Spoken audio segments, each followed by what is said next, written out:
All right, let's get started. Right into it. So, of course, tomorrow night, 20 December, it looks like everything's on track, as far as I know, for the release of Action PC Baseball 2025. I believe you still have time to reorder or to pre order. And any pre order that you get for Action PC 2025, you will also get a $25 product thrown in on December 30th as part of your purchase. Baseball's 1001 greatest individual seasons. So imagine at 1001 players, the greatest seasons, you get it for free. You can't beat it. You can't beat it as far as Action PC goes. So remember that. But anyhow, I wanted to talk about this. You guys know I love this game. I love it. I love it. I love it. I love it. And it's on sale right now for those of you who may not have bought it, who want to follow it, whatever. This game is on sale for $8.99. $8.99 for pretty much the entirety of baseball. And so, just like it says in the tin, for $8.90, why wouldn't you?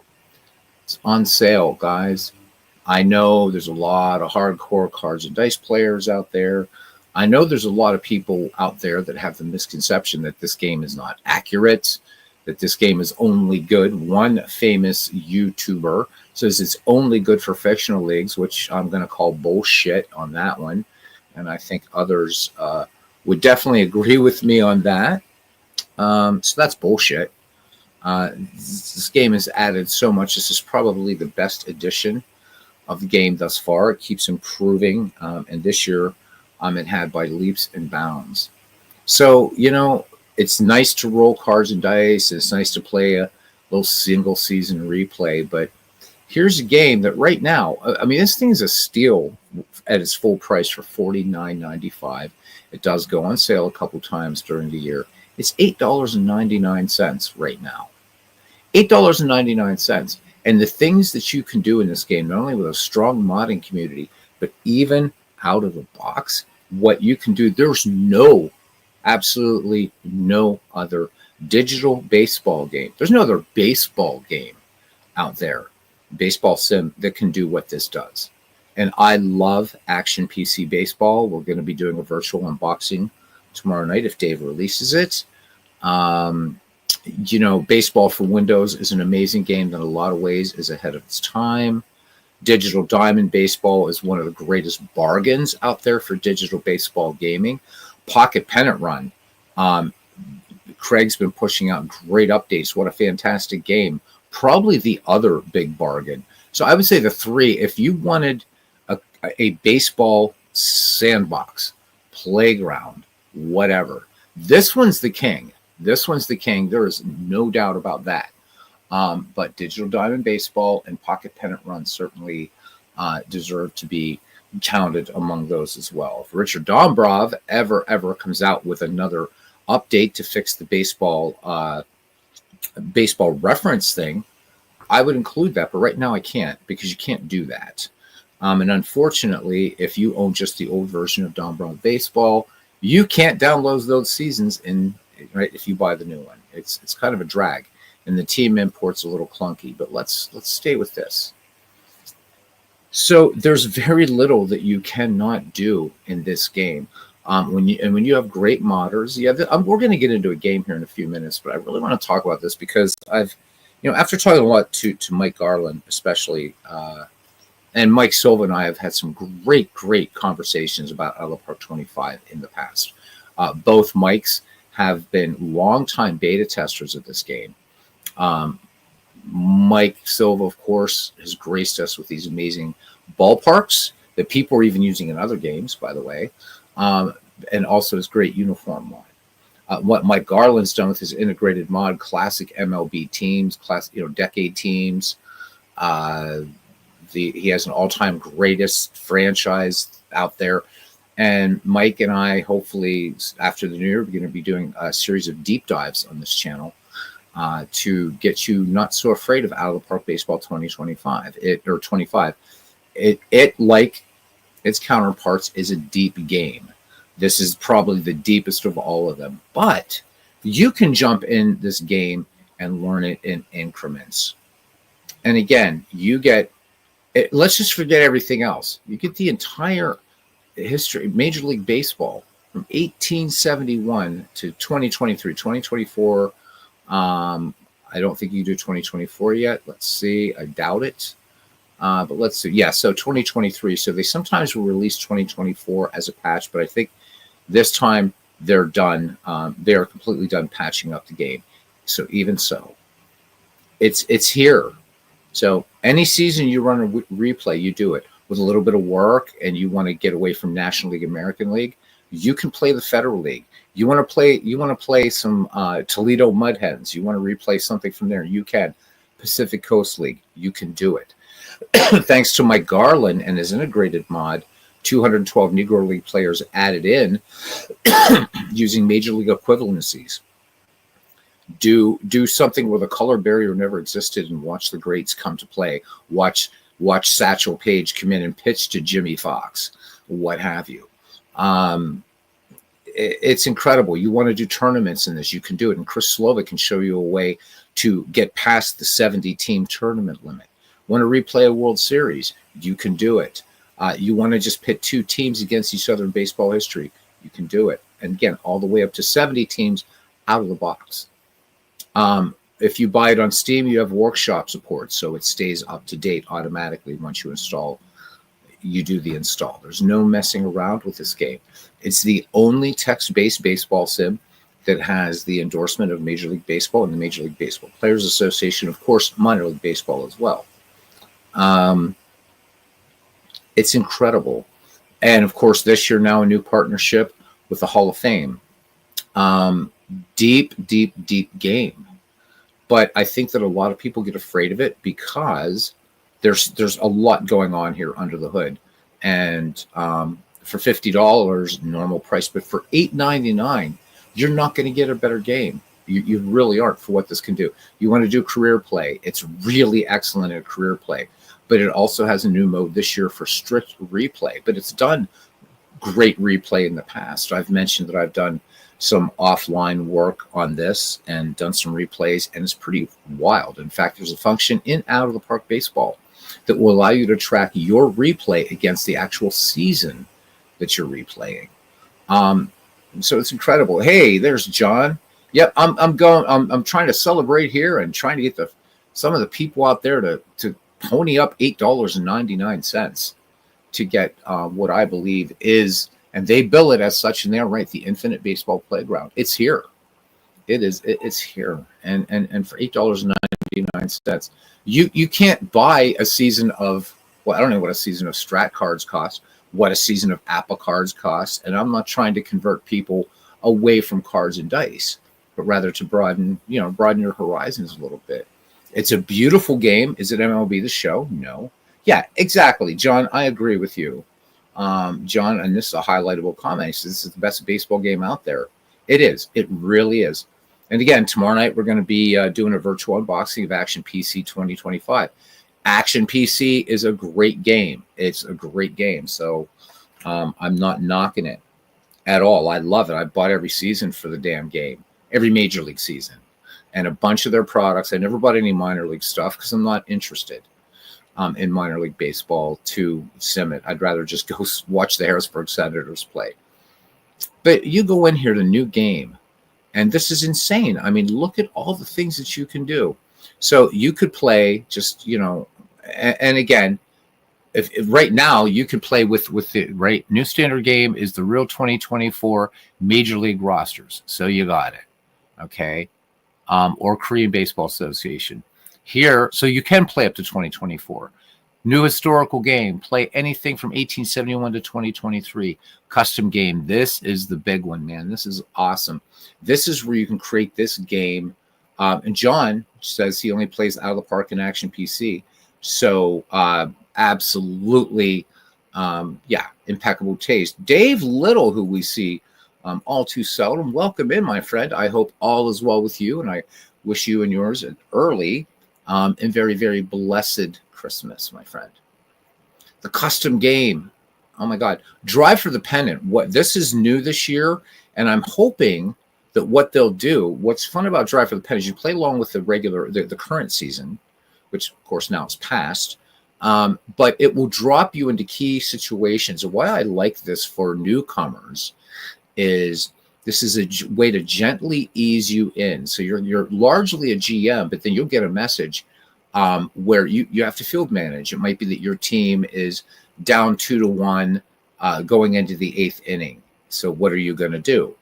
It's a lot of fun. I would like to see them expand this because it would work with any past season as well. The tutorial game is what it is. Quick start. These are the easy things to install because you can just download them and go. Historical exhibition. This is where you can replay World Series. This is where you set up tournaments. I can't think of a game that gives you this amount of freedom. And again, we're talking now for $8.99. And it's such a polarizing game.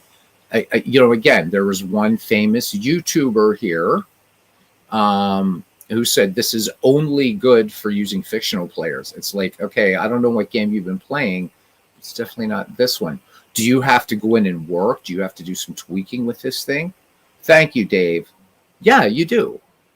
But one nice thing about it is this, and I'm going to quote Dave Gardner again, as I always do.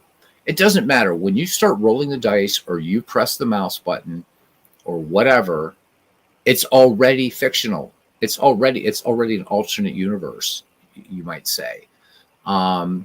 So people I hear, and it's not just this game, but it's other games too. Well, it's not playing out exactly. Well, unless you can manage exactly like Tony La Russa or Danny Murtaugh or I'm sorry, Red Sox fans, with John McNamara or whatever, John McGraw, it's not going to be. But it's a chance to create your own baseball narrative, your own way to do things, and it's so much fun. And I don't get why this game is so polarizing. Is it because of the graphics and people think it's not accurate? It's accurate. But again, you've got to do some tweaking, but also that tweaking gives you freedom to say, well, yeah, but what if I tried this? What if I took the 1968 season, right, year of the pitcher, but what if I normalized it to a different year? What would happen? Would Denny McLain win 31 games? Would Bob Gibson get a 1.12 under an average or somewhere around there, right? So another game you can sort of do things like that with not as much control, maybe as far as just out of the box, but you can do some tweaking in there. Is Action PC Baseball's alternate reality mode? Yeah. So, I mean, you want to replay a season? Imagine what this would cost, right? So I can tell you what this would cost, unless you have all the dosh to dump right now. And the Baseball Complete Collection is on sale for $504, and there's an additional 20% off on Action PC Baseball. If you want to buy all the seasons at once, I had to do it over a number of years for Action PC. I don't regret it. On the same token, this gives me everything.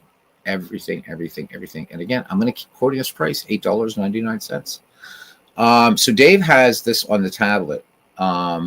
Makes your tablet freeze up. It shouldn't. So Dave, check your, I know that, I mean, because I have Out of the Park Go, and it plays so smoothly.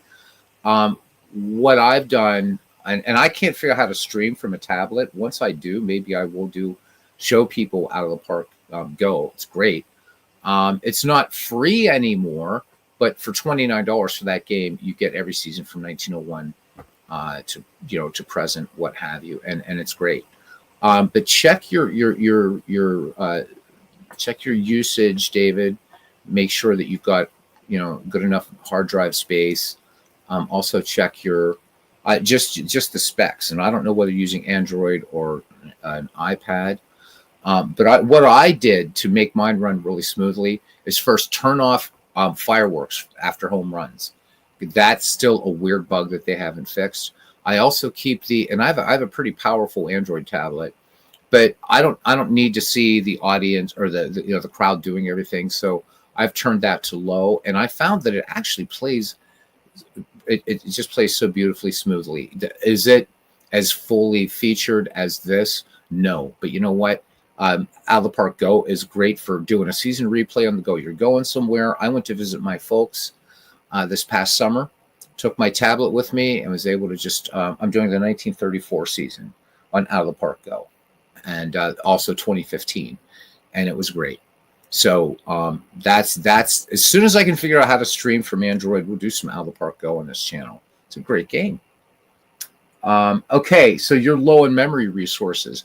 So a way that you can do that, but look in the Out of the Park forums because they show you how to do that. When you turn off memory protection, it says, "Oh, do it at your own risk," but I've had no trouble with it. So the worst, and if it's still freezing up, you might want to check with support on that. But I don't know how old your Android is either. So this one I have is I bought it this year just to play Out of the Park Go baseball. So you might want to give it a shot. But back to its big brother here. So look at this. Let's start with the easy stuff. If I want to replay a World Series, well, and we're not going to do a World Series tonight. Maybe not. I don't know. Let's let this just roll in here. It's loading a little bit slowly because I've been doing some other stuff. There we go. Look at this. I can select a World Series. There's every World Series up to 2023. 2024 is not in here yet. That's okay. It'll be out in April. Plenty, all the way back, right? They even have a 1901 and 1902 and 1901, 1902 World Series, which they didn't exist. You'll notice 1904 is missing, right? And you'll notice here that 1994 is missing. But there, you want to play it. So just for giggles, if you wanted to replay the last time the Cleveland Indians won the World Series, one click and you're ready to go. You are ready to go. But even in here, you have customization. If you wanted to make it a 9-game series like they did in the dead ball era, maybe you just wanted to do a 3 games. Maybe you would want to do a variation of what of what Dwayne Martz is doing, which he's playing out the World Series. But maybe you want to create a big one and done, right? So let's say Cleveland will win this World Series and you'd move on to 1949, but then you would set it up as the 48 Indians against whoever historically won, would be the Yankees who won the 1949 World Series, a one and done. You can structure this the way you want. Do you want to flip them? Do you want the World Series to start, in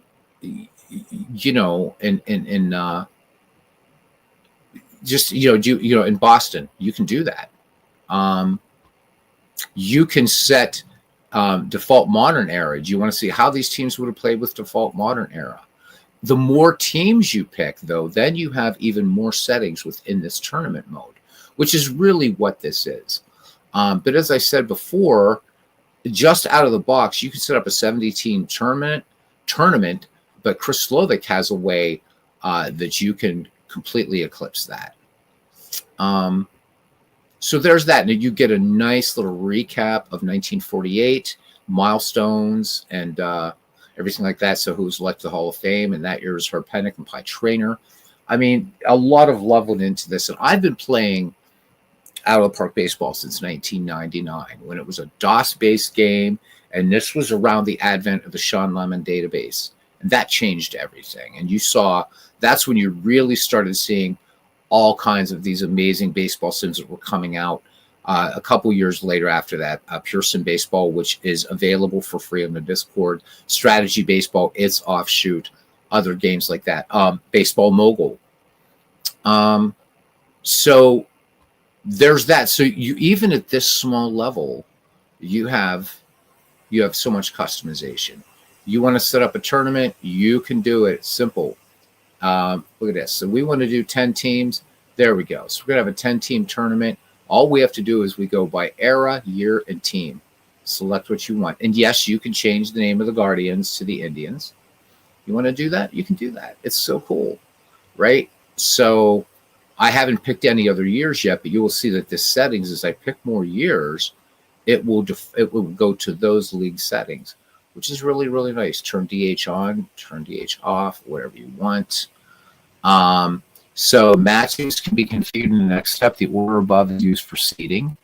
Okay.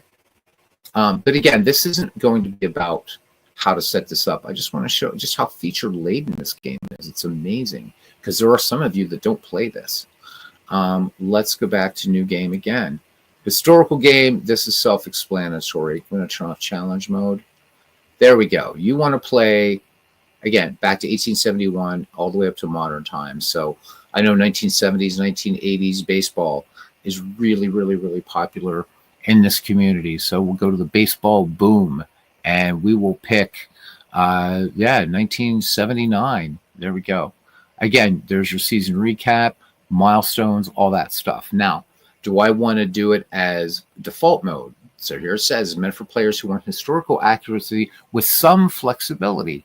Players will be rated entirely based on their actual performance, but are not necessarily fixed to their historical teams. Replay mode. This is meant for players who want historical accuracy. Players will be rated entirely, yada, yada, yada. Career mode, one of the strong suits of this game is career mode. So Action PC, not built for career mode. Dave tried Baseball Max. Screen size doesn't fit your tablet, but enough about it. Oh, it's not problems, my friend. I tried Baseball Max and I almost bought it, but it doesn't do enough yet. I want to be able to do some really cool cross arrow play stuff. And this game and the little $14.99 pocket pennant run does it. Gives me that game, and even a full price $24.99, a one-time purchase for lifetime upgrades. Pocket pennant run swayed me away from Baseball Max.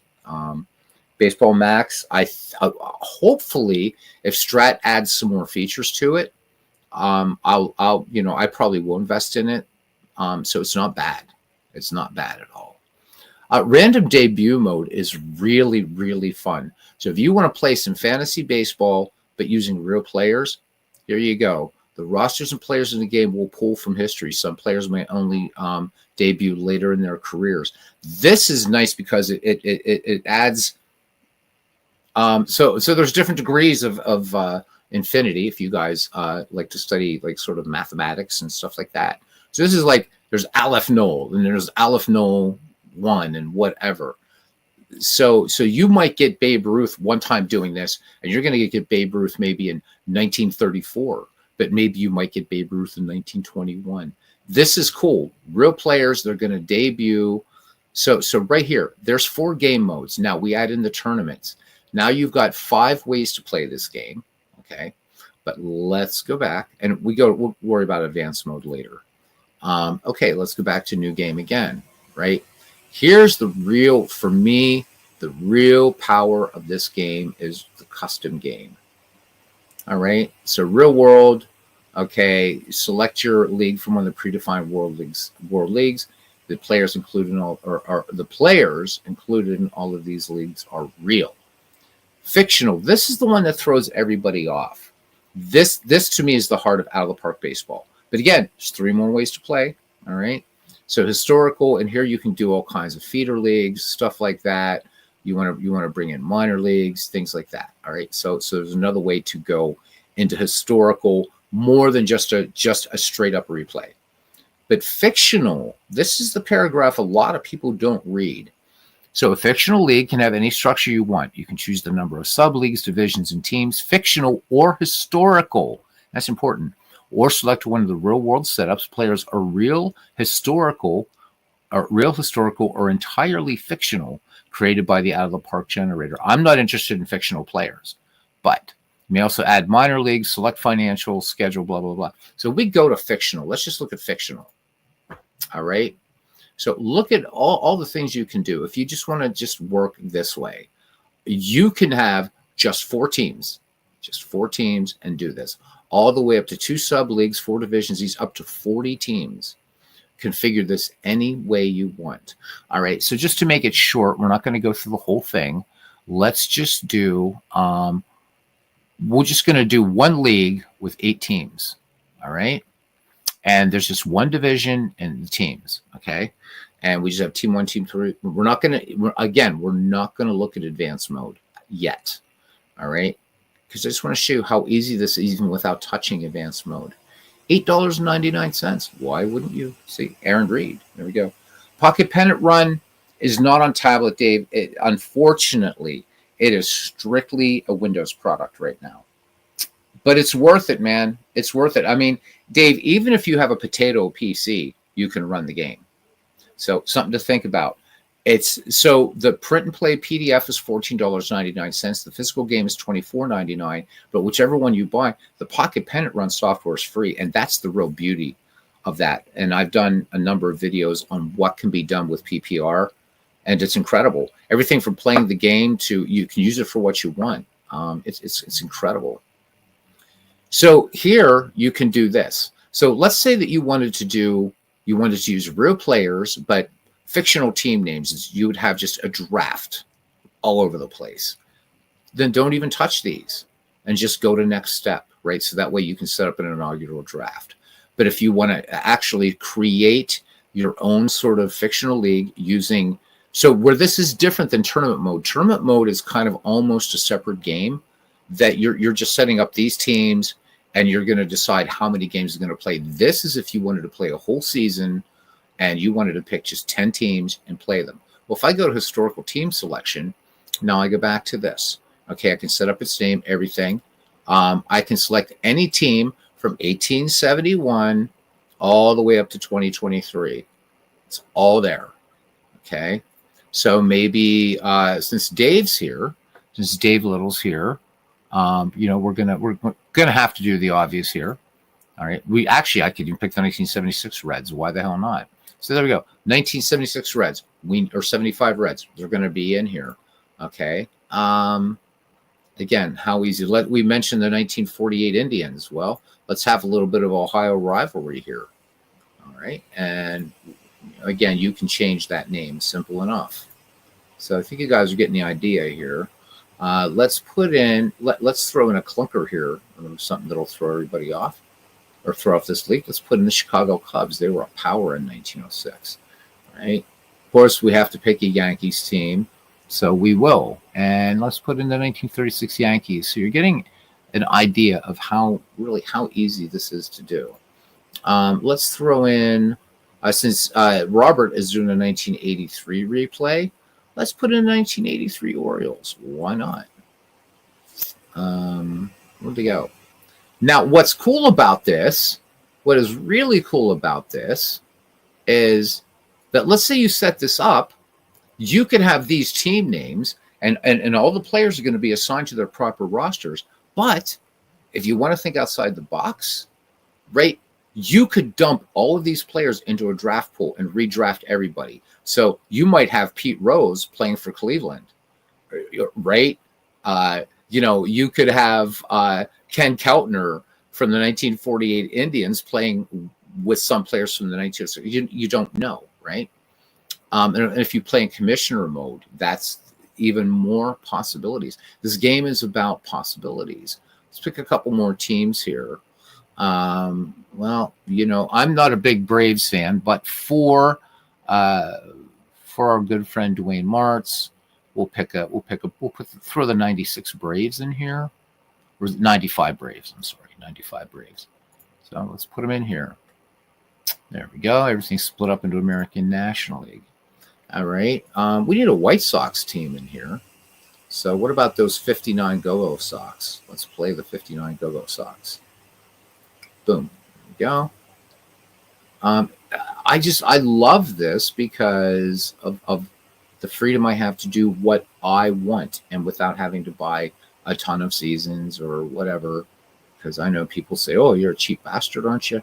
And let's do the 1949 Brooklyn Dodgers. There we go. I see this would be pretty fun project.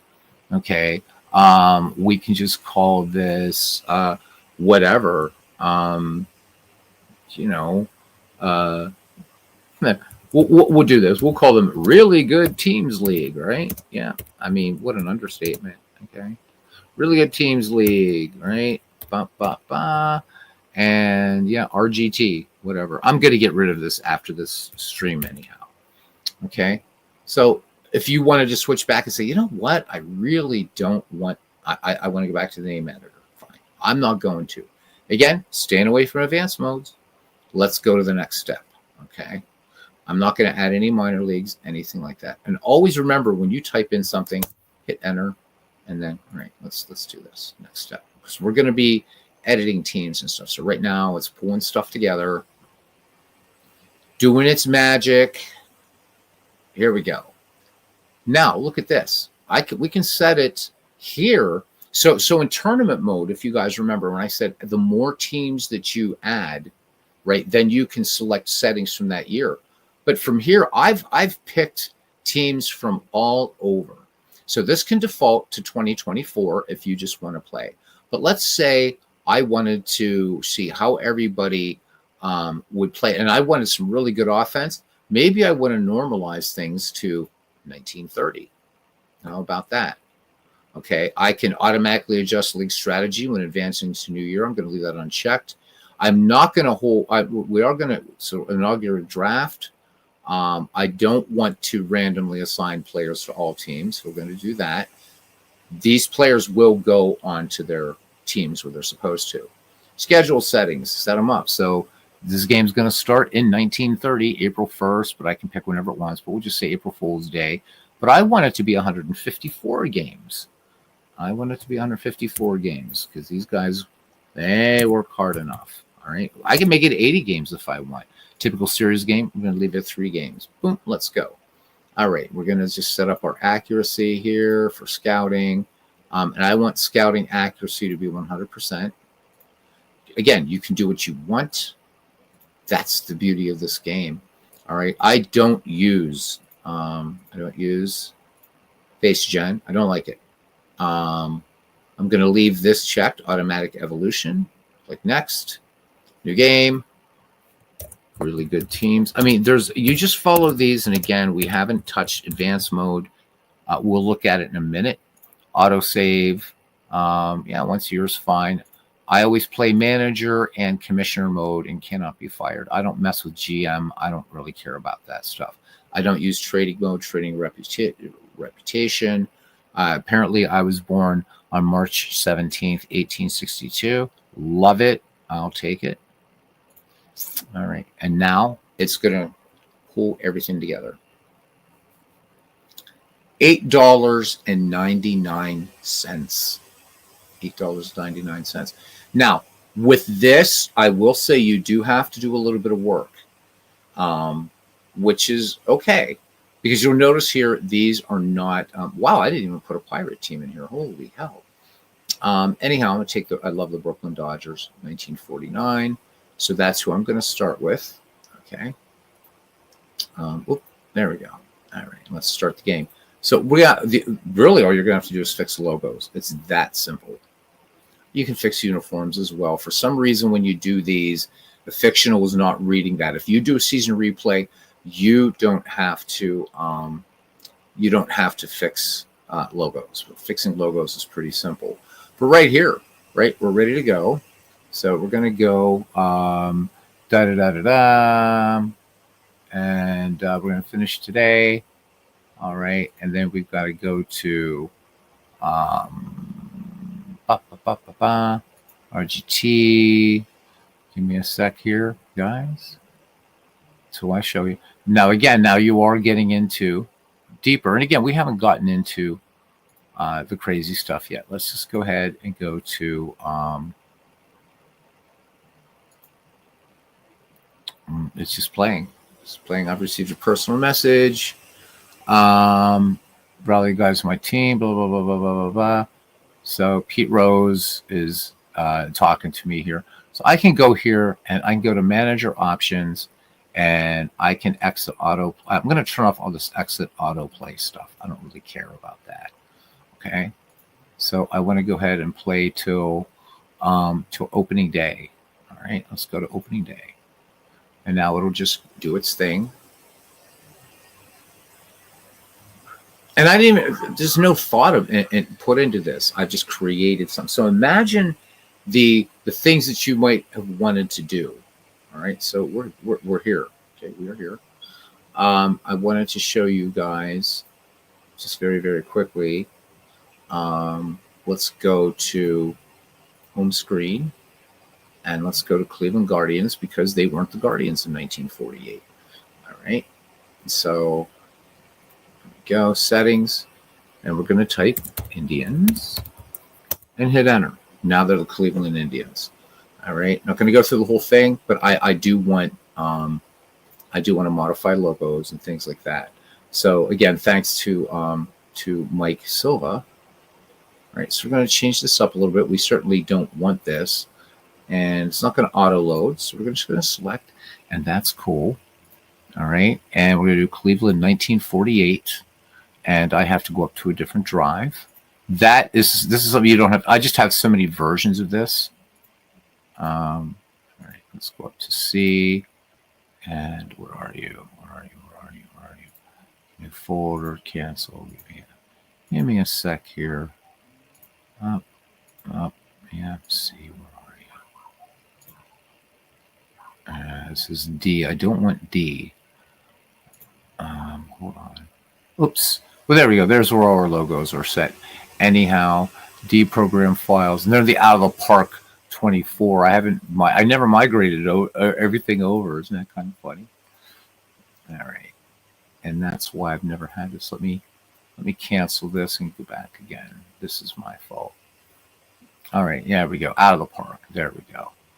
All right, so you can either use the the filter or whatever, or you could just go here and go to 1948 and load, and there's Chief Wahoo. And then if you want to use high socks, go for it. You can change home, away uniforms, whatever. I just like to do high socks everywhere, whatever. But anyhow, the Indians are set up. You can do ball cap logos. You can change up jerseys. Again, this is thanks to Mike Silva, who did all this amazing work. So gotta love that. There we go. Cleveland's ready to go. We're just ready to go. And then you can set everything here. You want to show a name. There you go. And then you can just change all your teams as you go along. All right. But anyhow, we're just going to click OK. Great. Nice thing about this, also there's Mike's Parks. If you have Mike's Parks installed, they are automatically assigned. You don't have to do anything. Now, like in Action PC Baseball, you can move these players around. So where this is really handy is if you're using some of the 19th century parks, ones that Mike Silva didn't do, you're going to see a smaller diamond, right? No mound, everything like that. So your second baseman is going to look like he's playing in shallow right, and your shortstop's going to look like he's playing in shallow left. So you can click and drag and move these guys around if you want. Of course, you guys know about this. You can change angles by, going into 3D model, changing up camera angles. You want to set a camera up here, looking down in the field, you can do it. You can create your own camera angles. Comes with a bunch of them too. So we go to 3D models here. And you can copy camera settings from one park to every other park if you want. So there's, I believe this one is a default view. So this is a default view. But look how many you get. Look at this. This is a lot, right? So if I wanted the initial action game, right, well, I can go to Home Plate TV. There we go. Right? Just have fun with this, man. How about there's a wide TV, so that gives us a little bit more. Nice way to see the action. You can change things around. Maybe I want to do something a little bit up the first baseline. You're only limited by your imagination. Maybe I want to kind of go up a little bit and kind of pull it back. There we go. So we get a little bit more of a panoramic view of Cleveland Stadium. Then I can go down here if I wanted to save.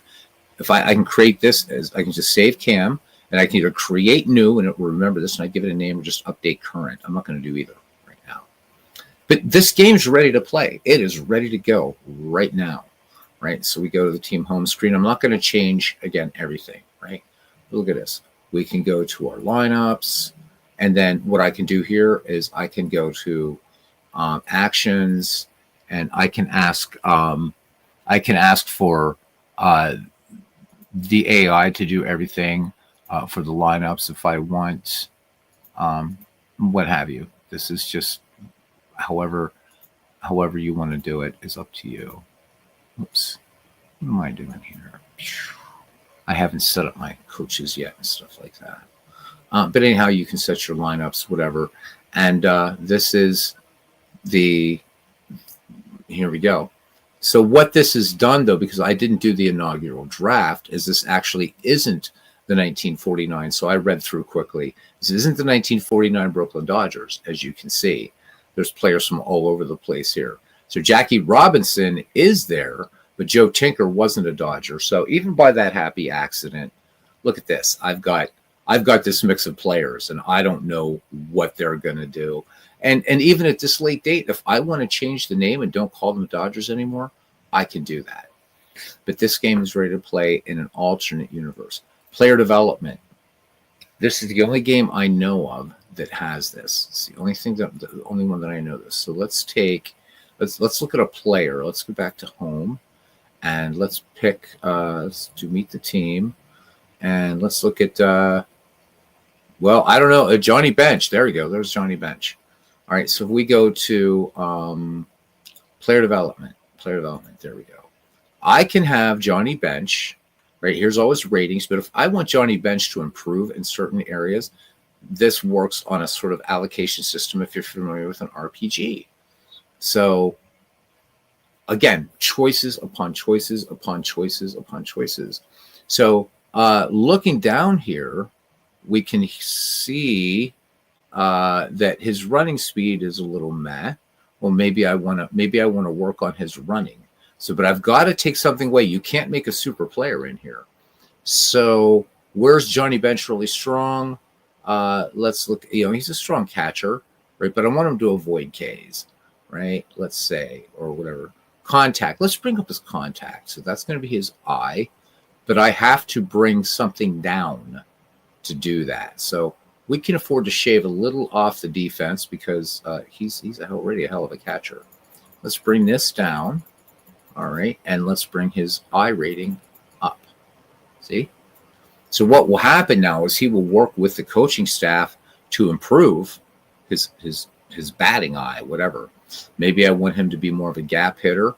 Well, okay, I'm going to have to sacrifice something. So maybe we're going to just nudge that down and move this up. So you can simulate. Now, it doesn't guarantee, right? But you can have where Johnny Bench is going to go and work with these. You can do this with all these players, right? Really, really, really, really fun. You can look at their summaries, whatever. But let's go back to the main screen again. And when Mike Garland joins me in the new year, then you will see the advanced options and stuff like this. Let's change. Right. Yeah, I'm continuing this game. $8.99 and what you can do. So I could, as I said, I can dump all these guys into a draft pool, start all over again, and let it hold another inaugural draft if I wanted. I don't know. So let me show you something else. This is something that Mike Garland made. This is one of his mods. This is there's a bunch of these. This is a quick start, and these are really simple to get, by the way. These are simple to do. All right, so this is 1970s. So when I debuted this on the channel, I thought more people are into 1970s than they are dead ball baseball. Okay, so let's look at the Pirates home screen, and let's look at our lineups. See, they're all set, ready to go. This is a pretty tough team here. We got the 1979 Pirates. There's Moreno, Lacey, Parker, Stargell, Robinson, Garner, Foley, Nicosia. Lineups versus lefties versus righties. If you were to have a lineup versus DH, there you go. Great graphical depth chart there. The nice thing about, I love this too, again, choices. Maybe, let's say, so Omar Moreno is going to get the lion's share of center field play. But maybe I want to give Bill Robinson a little bit. So I could say that Bill Robinson might play in every 15th game. So you can really get deep if you want to micromanage your team, do whatever.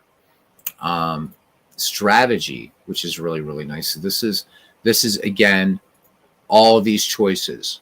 So the time of the game, score of the game, and you can set manager tendencies. You can also go to strategy presets. If you don't want to mess with all of this stuff, go here. This even has an import strategy from file. So this gives you a lot of choices here. So let me see. Where is he? Is Chuck Tanner in here? Because I'm really tired, so maybe he isn't. I don't know. I probably have more of these in my Out of the Park 24. I do actually in Out of the Park 24. So you could bring in managers. There's also already predefined managers in here that you could do. Okay. But let's say that you want to play as a modern tactician, and then will this to all times and situations proceed? Yep, there we go. You saw everything move. But maybe for all scores, I want to go to a small lead, and then I can adjust the strategy for all innings and leading by a little, 2 to 3 runs. And maybe at this time, maybe I want to play unorthodox, and this will set all the desired strategy all times, right? So I can keep changing things around to what I want. Or if I just want traditional, just click this. So I wouldn't, if you can just leave them where they are if you want. Let's say maybe we have a manager that's into sabermetrics. So there we go. Maybe, for the Pirates, there's going to be, a little bit more base running here. Sacrifice bunts are going to be rare. This is a pretty powerful Pirates lineup. So you do what you want.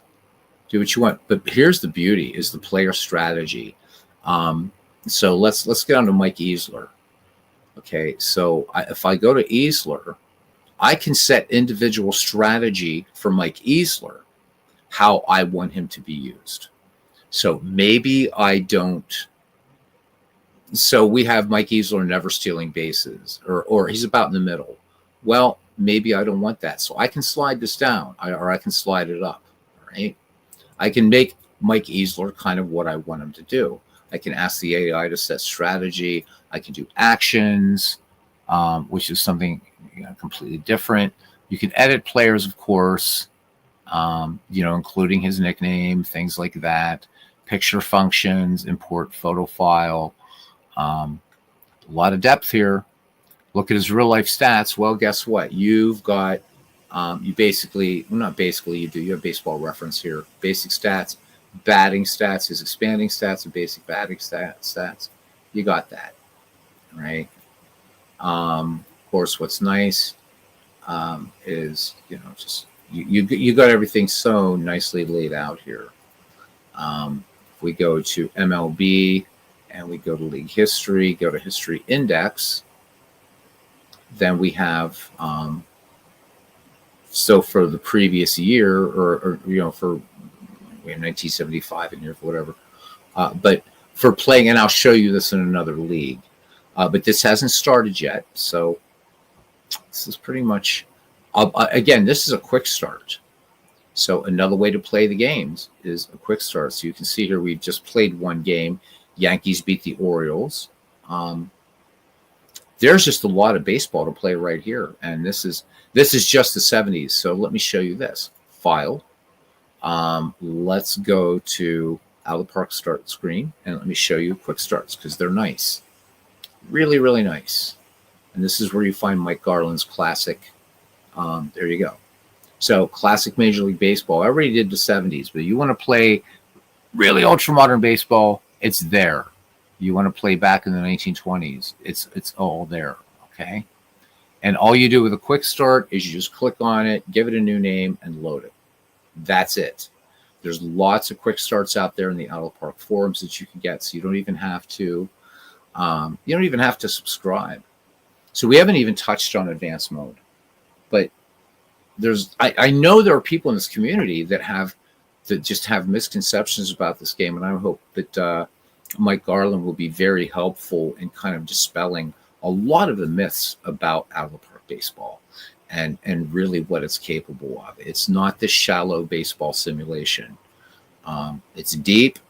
Mike did a few weeks ago start to get into why this game is accurate, but people were saying, yeah, but When I tried, it doesn't happen. And that's when I got the idea. Hey, Mike, is there ways? Because he was explaining to World's Worst Gamer, hey, it could be that your 1961 Yankees underperformed because this. And he said, if you try this setting, this setting, this setting, well, we were looking at advanced mode, which is it's, and I will admit, it's intimidating.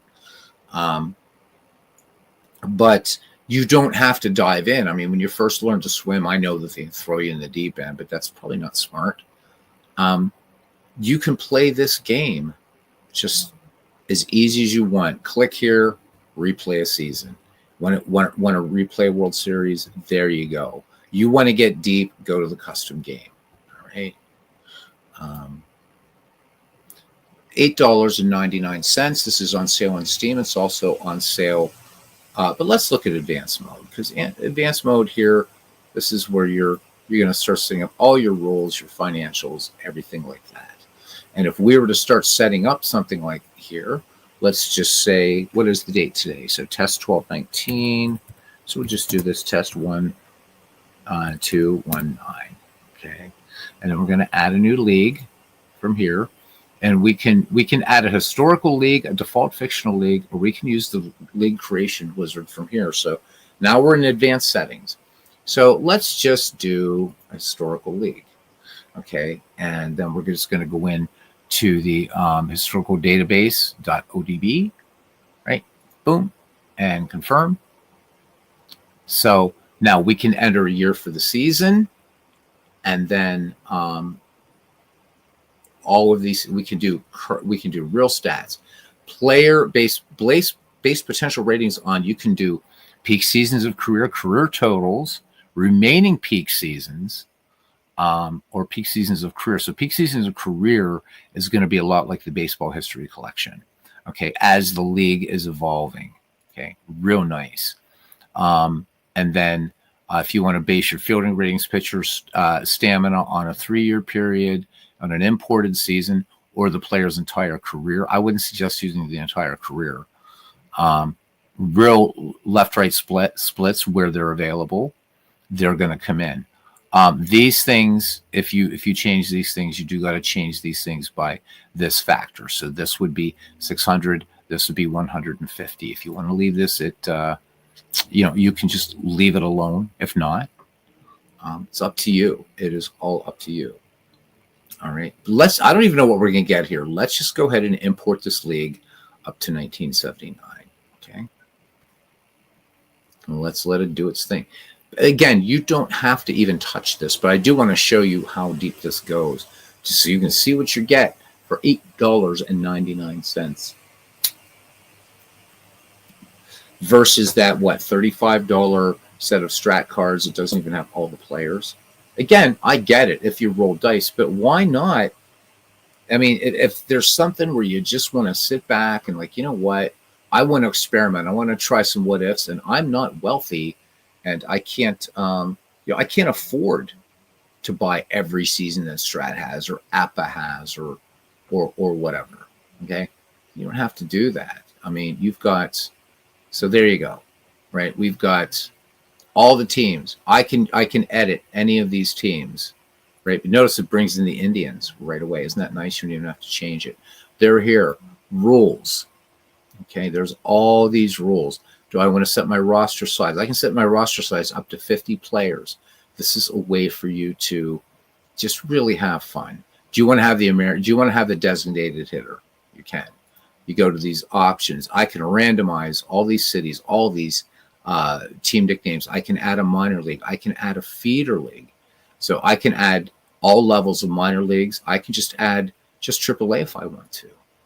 Do I want to allow ties? No, not 1979. We're going to turn this minimum batter's face. We'll leave this alone. Do what we want. Reserve roster size. Set the limit to reserve rosters however you want it. Show me another baseball game that lets you do this. It doesn't. Not even games like Digital Diamond doesn't quite do it like this. Right? Let's go to I don't care. We're going to skip financials because I really don't care about financials. Do you want to allow rainouts? Okay. Do you want to schedule here? If you don't want spring training, turn it off. You don't want an all-star game, turn it off. And you can always change these things again in game options. If you've decided, maybe I don't like what I've done here. Okay. You can show what awards are going to be up here. All right. Look at this. This is a lot. This is the thing I think that scares people about out of the park baseball. And trust me, my friends, you never, ever, ever have to touch this. All right. Do you want to have an inaugural fantasy draft? Bang, you got it. Right? We have all kinds of stuff on players here. Probably you don't want to mess around with this stuff too much. I would say leave it alone. Even Mike has said, just leave it alone. Go to historical, right? Automatically expand league. Protected players. How many players do you want to protect? From none to 60. Import and maintain real minor leagues. You can do that. So much stats and AI. You want to set all this. Do you want to set pitcher stamina a little higher or a little lower? You go from very low to very high. So much you can do. Hit and run in this league. Whether it's this, what tendencies are you going to see from very rarely to very often? Well, for hit and run, I'm probably not going to in a 1979 thing.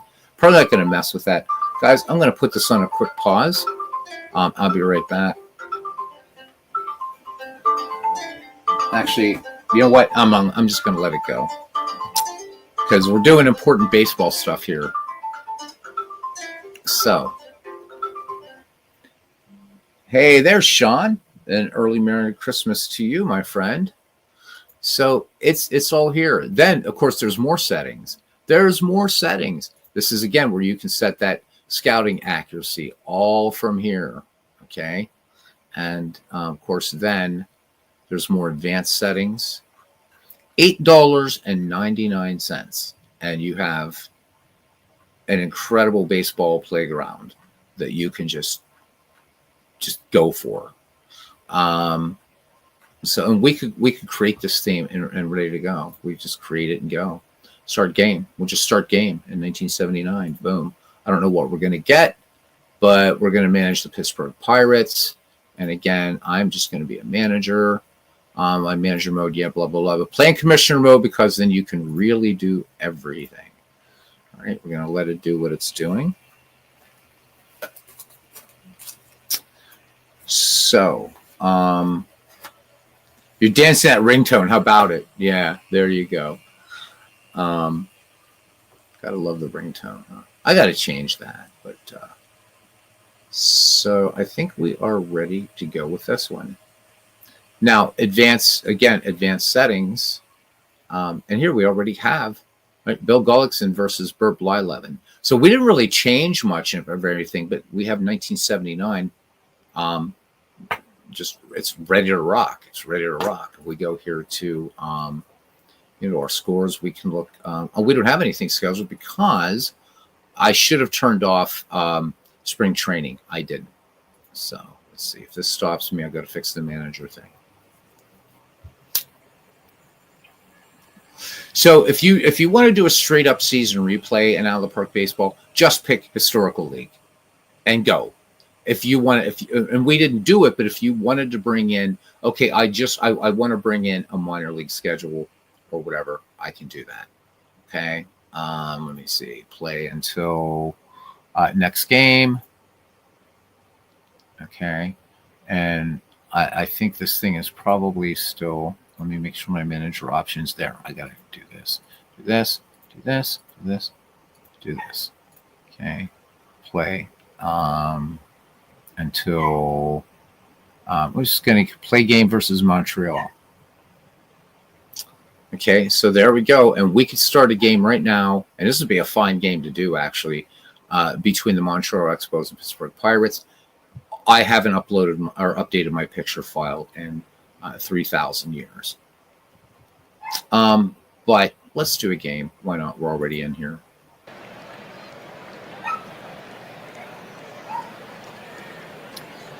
You can pick here from your view where you want everything from. There's all these default cameras. So let's see what wide camera is going to look like. All right. So for wide camera, that's cool. That's cool.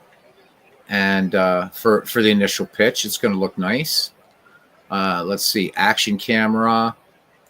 Let's go. Where's the default? Nah, we don't like that. So you do have to do a little bit of futzing around, but that's okay. Let me see. What's the overview going to look like? There we go. Let's set overview for everything. Yeah. Pitch camera. We can. Let's make it. Where were we? Wide for this one. So it's going to jump around a little bit. So let's do wide for this one. And for action camera, let's do overview. All right, we're ready to go. Andre Dawson steps in against Burt Blyleven. You can also play pitch by pitch in this game, which is really nice. Do a little pan around. This is Three River Stadium as it would have looked in 1979. And this is, again, this is a Mike Silva mod. And I messed something up here. My fault. Hang on a second. Got to fix that. That default camera. Boom. Anyhow, Lee Lacy makes the catch. Ah, there we go. All right. I forgot to fix the picture camera. My fault. Hold on. All right. Let's fix this. Pitch camera. Yeah, there we go. See that? See how I am? I don't know where it was set. Oh, it was third base coach. All right. So let's go to wide camera. We'll continue. All right. All right. Brings up Ellis Valentine. So Scott is on first. Here's the pitch. Swung on. Grounder to short or grounder to second. 4-6-3 double play. And that's it. Montreal picks up a walk. We go to the bottom of the first. The Expos nothing. The Pirates coming to bat. Omar Moreno to lead off. Bill Gullickson ready to work. Here's the 1-0 delivery. Swung on and grounder to first, and taking that to the bag himself is Tony Perez. So 1 up, 1 down for the Pirates. Here's Scrap Iron Phil Garner. Here's the pitch to Garner. Garner swings, and this one fly ball to left and short of the track. Warren Cromartie makes the catch. So 2 up, 2 down now for the Cobra. Dave Parker, congratulations, Dave Parker, for being in the 2025 Hall of Fame class. 0-1 pitch to the Cobra. And Parker swings, and this will get down for a base hit, center field. Rounds first and hold. So Pirates with a runner aboard here. And again, we can move widgets around if we want all the widget stuff that we can do, move things around so they're more visible. It's however you want to play it. All right, here he is, chicken on the hill with Will. 2 away. Stargell swings and twisting liner into foul ground toward the third base side, and Cromartie makes the catch. So the Buccos manage a hit and strand one. We go to the top of the second. No score. Larry Parrish, Gary Carter, and Warren Cromartie due up. 2-1 pitch on the way to Parrish. Parrish swings. Slow dribbler to third. And the throw to first. Plenty of time. Robinson making a nice play. All right, here's the kid, Gary Carter. May his memory be eternal. 2-0 pitch on the way. Gary Carter swings, and this could be it. No, it's not. It's going to hang up and left. Lee Lacy calling off Omar Moreno. So 2 out, and here's Warren Cromartie. And the lefty swings. Long fly ball to center field. And angling in and back and in again is Omar Moreno. So scoreless game. We go to the bottom of the second. Sean says, hey, Doug Hunt says, let's go Buccos. Yep, rare Pirate game on my channel, even though I am a Pirate fan. I wonder if the perfect team is still active. Asking with a post on the game Steam message boards now. Oh, perfect team. Okay, I think that's active throughout, yeah, until the next iteration. Again, guys, $8.99. Buy the game. Buy the game. Come on. You know what? Or gift it to somebody. If you know somebody that's a baseball fan, you don't want this game, why don't you gift it for $8.99? So here you go. Here's all the baseball history. Have fun. Or somebody you want to get into baseball. Maybe you have somebody that's kind of tired of playing MLB The Show and Super Mega Baseball, although they're both great games. Say, hey, do you want something that's going to challenge your brain a little bit? Here you go. All right. It's going to be Lee Lacy, Frank Tavares, Ed Ott due up for the Pittsburgh Pirates, the number 5, 6, 7 hitters. Gullickson ready to work the count even at 2-2 on Lacy. Lacy cuts and misses. So nice curveball there by Bill Gullickson. Picks up his first strikeout. Here's the shortstop, Frank Tavares now. This is opening day here in Pittsburgh, 1979. 0-2 pitch to Tavares. Tavares tries to hold up, but the fastball. Gullickson picks up strikeout number 2, and here's Ed Ott now catching. He'll be splitting time with Steve Nicosia. 1-2 pitch, swing and a miss, strike 3. The Pirates go in order. We go to the top of the third. No score. Tony Perez, Chris Spire, and Bill Gullickson due up for the Montreal Expos. Bert Blyleven ready to work. The 0-1 pitch. And this one, hard hit into center field, but Omar Moreno measures it up and brings it down. It's 1 up, 1 down. We have a good crowd here today at Three Rivers Stadium. We have a clear sky. It's 46 degrees. The wind blowing out to left at 8 miles per hour. Attendance here today, 37,583. All right, Chris Spire. For any of these players, you can look at them. Not only look at their ratings, everything like that, their career up to 1979, but then you could look at their entire career. And again, viewing their basic stats, their expanded stats. There's 3 versions of pitching stats in this game too. So just great stuff. All right, let's go back to the game. I just figured this game, it needs some love, man. Needs some love. All right. Count full on Chris Spire. Here's the pitch from Blyleven. Spire takes one inside and low and draws the walk. All right, Bill Gullickson corners in, looking bunt. Blyleven lets it go. The count 1-1. The runner goes, and he hits Gullickson with the bunt. Looks like they had a steal going there, maybe a little hit and run action. Anyhow, sacrifice successful, 2 down. Spire in scoring position, and a dangerous Andre Dawson back up to the plate, 0 for 1. Blyleven deals, and this one is going to get past Ed Ott. Ed Ott chasing all the way to the backstop. So they're going to charge a wild pitch there to Bert Blyleven. Dawson back in the box now, the count full. Flied out to Lee Lacy last time up. Grounder to short. And Tavares has it and fires on to first. So Montreal does not capitalize. We go to the bottom of the third inning. We are still scoreless here. And 1979 opening day.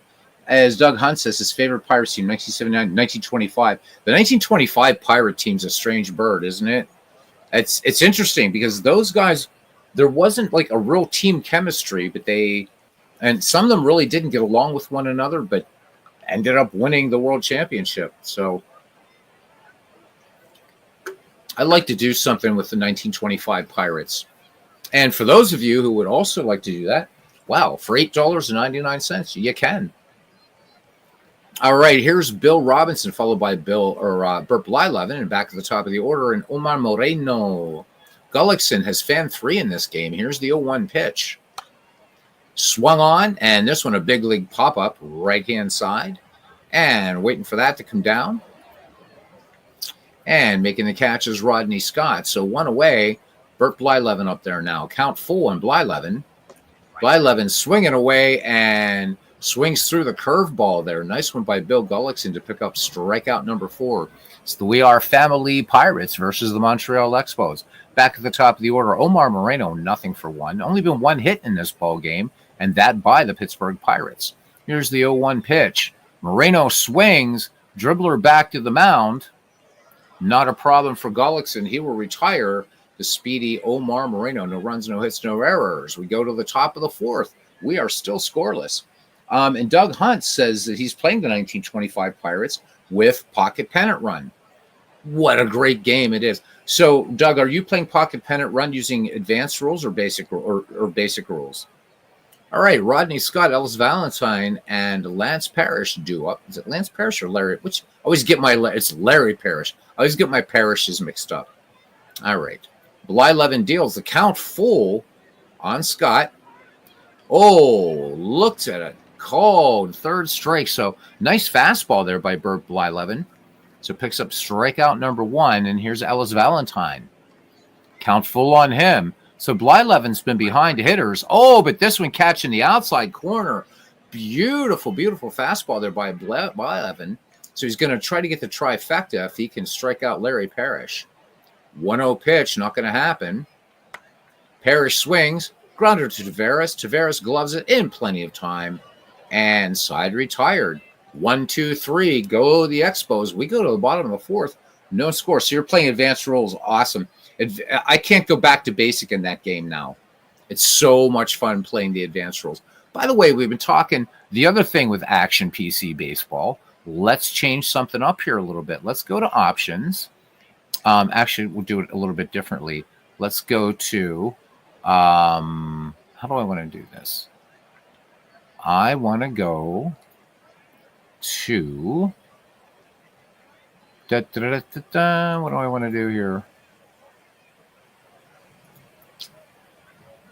Just because it's something that we don't do a lot, and we probably should.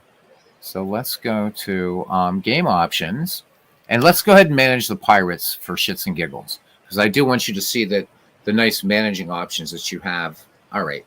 So right now, we're just going to go ahead. And if we were playing pitch by pitch and Gullickson was having some control problems, I could just have Phil Garner take pitch. But right now, we're just going to swing away.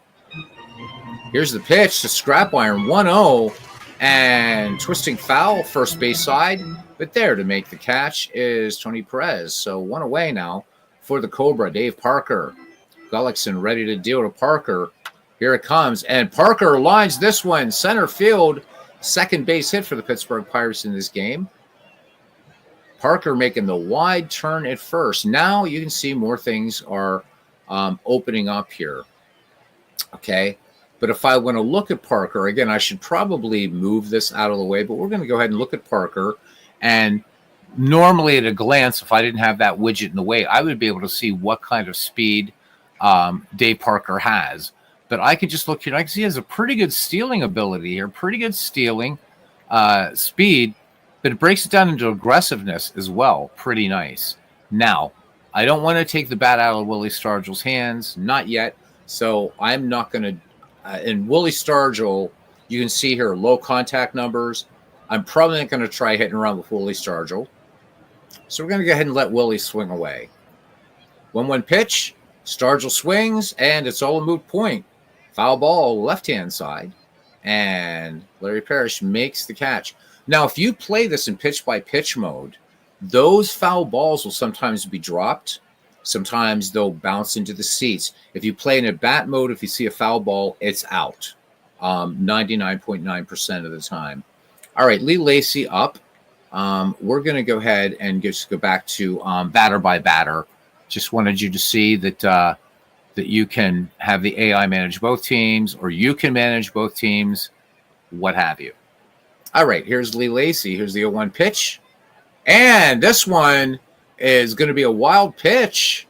Dave Parker moves into scoring position. Can the Buccos capitalize?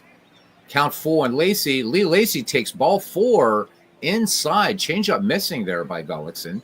So 2 aboard for the Pittsburgh Pirates and 2 away for Frank Taveras, who's nothing for 1. Count full. And this one catching the outside corner. Nice changeup. No runs, 1 hit, no errors. 2 left. We go to the top of the 5th. We are still scoreless in Pittsburgh. Gary Carter, Warren Cromartie, and Tony Perez due up. Bert Blyleven with 2 strikeouts. 3-1 pitch to Gary Carter. Gary Carter takes inside for ball 4. So that's walk number 3 issued by Bert Blyleven.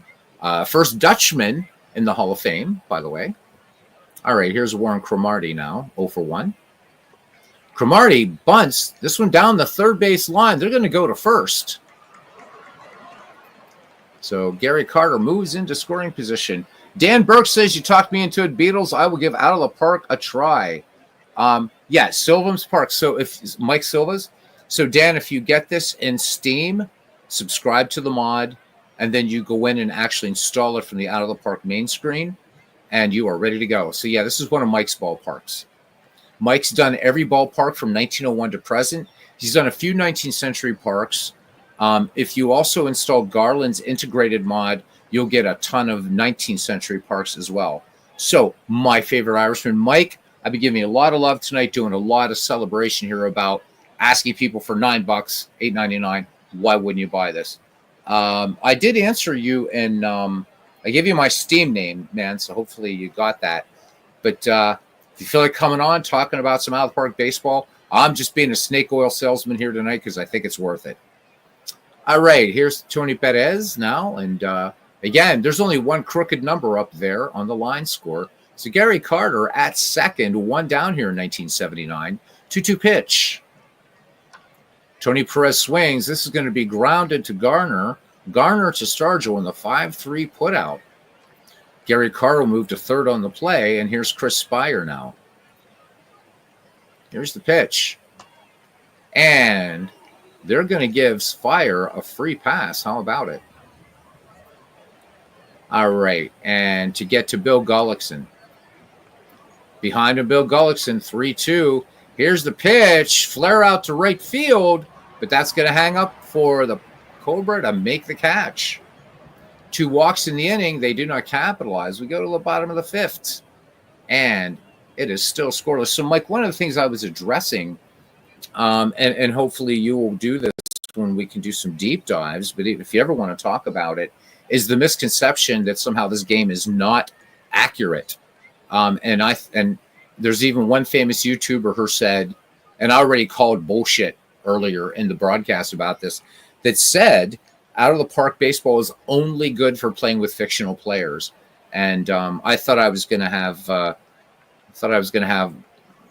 aneurysm, a cow, kittens, and whatever. When I heard that, it just made no sense to me at all. And I was wondering if maybe he was playing backyard baseball instead. All right. It's going to be Ed Ott, Bill Robinson, and Bert Blyleven. There he is. There's our good friend. So we're going to stop and give some love here to FAC Sports Desk with Paul. So if you fancy a gem, both mates. So Paul, I hope you saw my post on Facebook.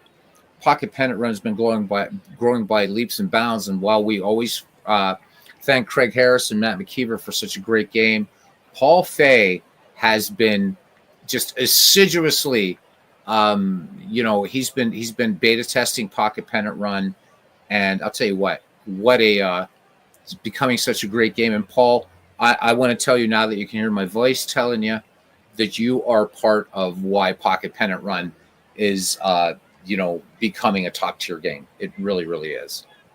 This is a total bargain, and Mike's is ridiculous about the comment about somebody saying this is only good for fictional players. Absolutely right.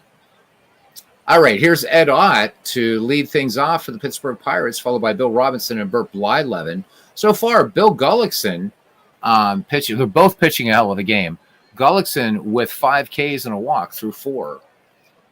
All right, he's behind 3-2 to Ed Ott. Ed Ott swings, and this one pop fly on the infield, and it's anybody's guess who it's going to be at short, and it'll be Chris Spire making the catch. So 1 away now for Bill Robinson, third baseman for the Pittsburgh Pirates. Oh, thank you, Paul. I appreciate it. Looking forward to more PPR and anything else baseball related you're doing. I think I've told you before, I'm not a sports fan. I'm a baseball fan. So looking forward to more. And thank you for your amazing work on Pocket Pennant Run. All right, here's Bill Robinson now. Here's the pitch. Robinson swings. This one solidly stroked. Is this a gapper? No. Good diving stop out there and left by Warren Cromartie. And that is going to hold Robinson to a single. But let's have a look at that again. Nice play out there. That one goes all the way to the wall. If Cromartie doesn't get to that. Sorry for a little bit of jankiness in the stream, guys. My computer worked very hard this evening. So, all right, 1 on. Here's Bert Blyleven now. Runner at first, 1 away. We're going to be looking bunt here. And there goes the runner. Robinson's down, and he is down. So good throw down there by Gary Carter to erase the runner. Now 2 outs, bases empty. 1-2 pitch on the way to Blyleven. Blyleven tries to check his swing, and man in blue says, "You win a round, son. Grab some pine." So side retired with the bases empty and a caught stealing. We head to the top of the 6th. One of the great ones. Here's the Hawk, Andre Dawson. 1-1 pitch to the Hawk. Dawson swings, and this will be the first base hit for the Expos. This one off the wall in left center, and Dawson will pull into second with a leadoff double. Goodbye no-hitter in the 6th. All right, so now we're dueling shutouts for these pitchers. 4 hits in this game, 3 for the Pirates, 1 for the Expos. And here's Rodney Scott batting in the number 2 slot. Dawson, good lead off second. Here's the 1-1 pitch. Runner does not go. This one stroked into right field, base hit. It's falling apart a little bit for Blyleven. They're going to put up the stop sign there for Andre Dawson. So good arm out there in Dave Parker. Probably not going to run on him, but Montreal on the cusp of breaking this scoreless tie. Ellis Valentine at the bat from the stretch. Here's the pitch. Valentine swings, grounder to short. 6-4-3. They'll get to double play, concede the run. And Montreal now leads 1-0 here in the top of the 6th inning as Larry Parrish steps in the box. Let's see how Blyleven does. Try to get this third out right now. Nobody on, 1-0 Montreal lead. 0-2 pitch on the way. Bounced out to Tavares' last time up. Big swing and a miss batter. And the Expos pick up a run on 2 hits. No errors. Nobody left on. Nice change up there, by the way, by Blyleven. We go to the bottom of the 6th inning, and we will see the top of the Pirates order. Omar Moreno, Scrap Iron, Phil Garner, and the Cobra, Dave Parker. Moreno, 0-2 in this game. Gullickson has 6 Ks and a walk. Here's the wind and the pitch. Moreno swings. Grounder to short, and plenty of time for Chris Spire, and he will make the routine 6-3 putout. He says, I wish this had true solitaire like Action PC does. You don't like playing the PC manager. So do you mean when you play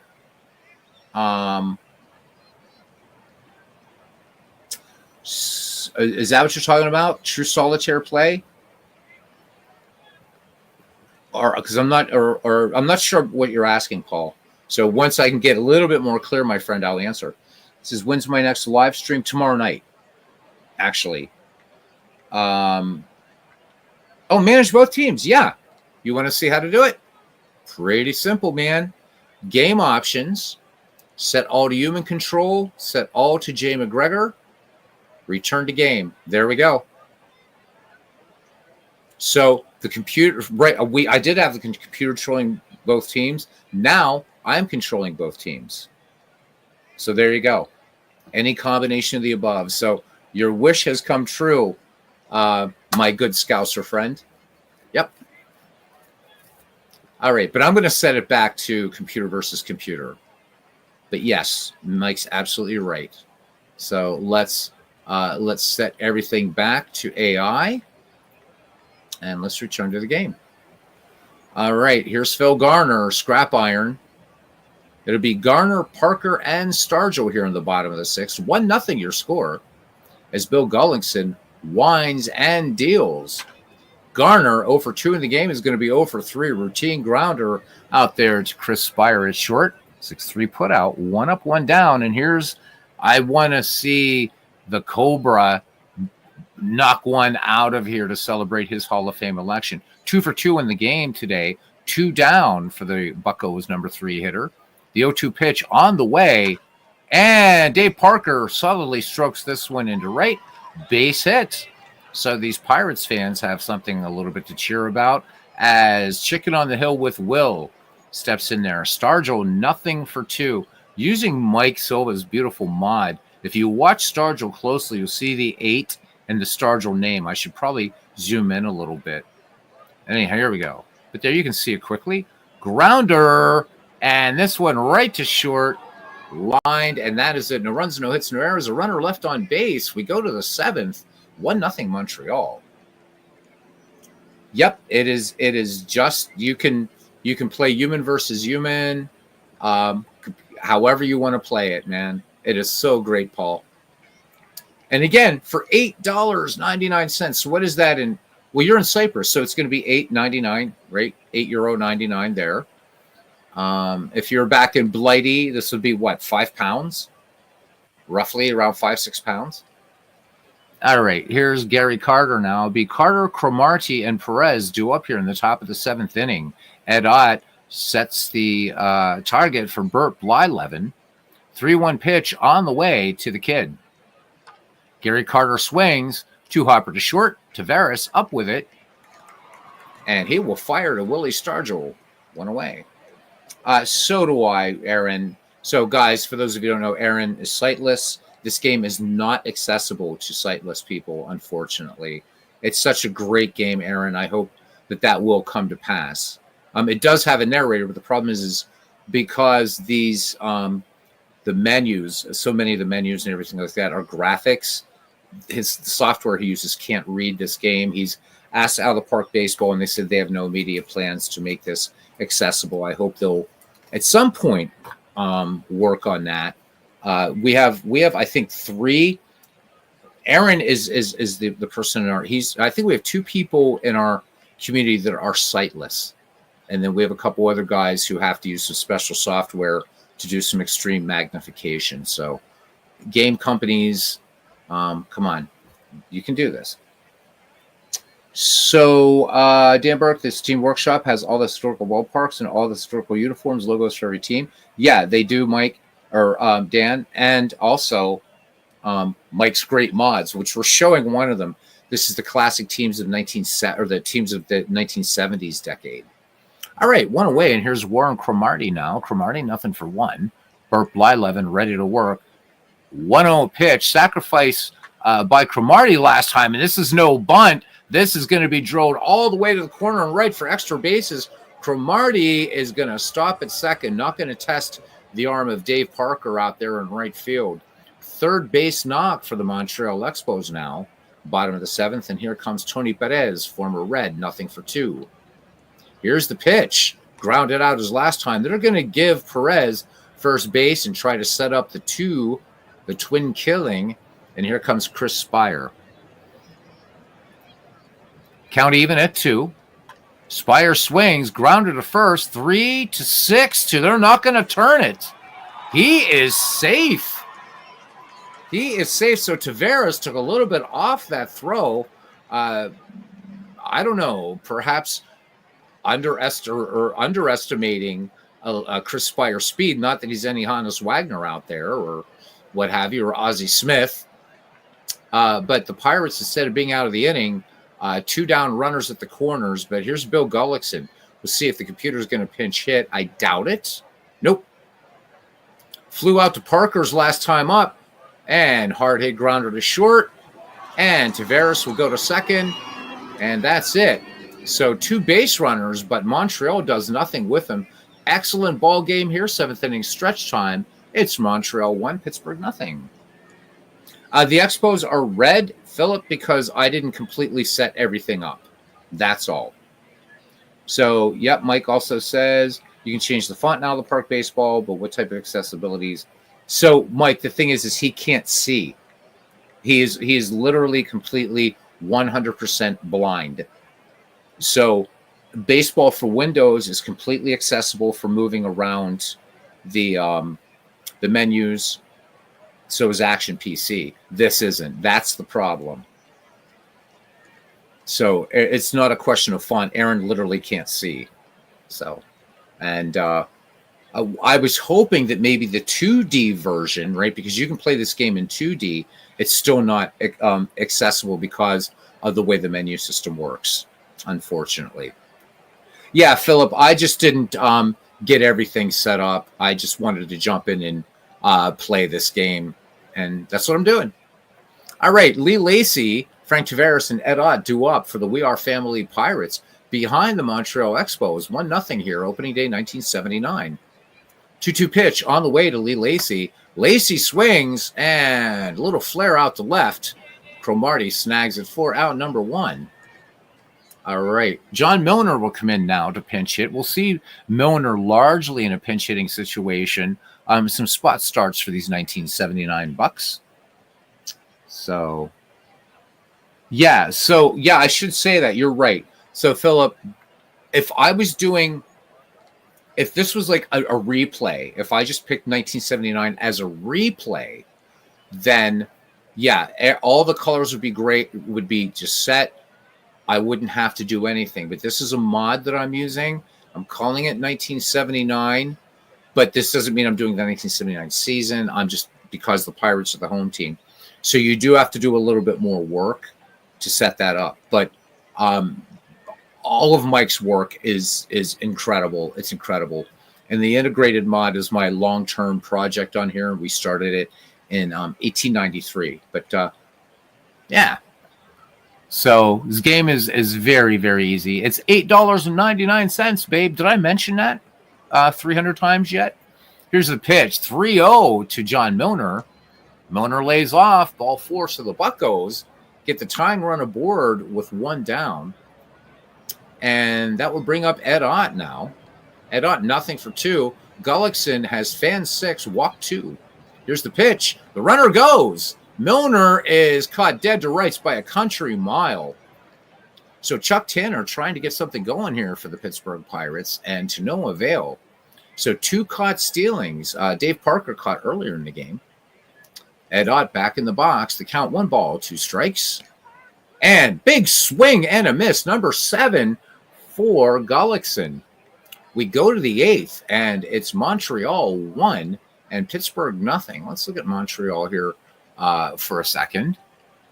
And just look at some of the players that are on here. So you guys already see the who's starting. But you got Duffy Dyer. There is your other catcher.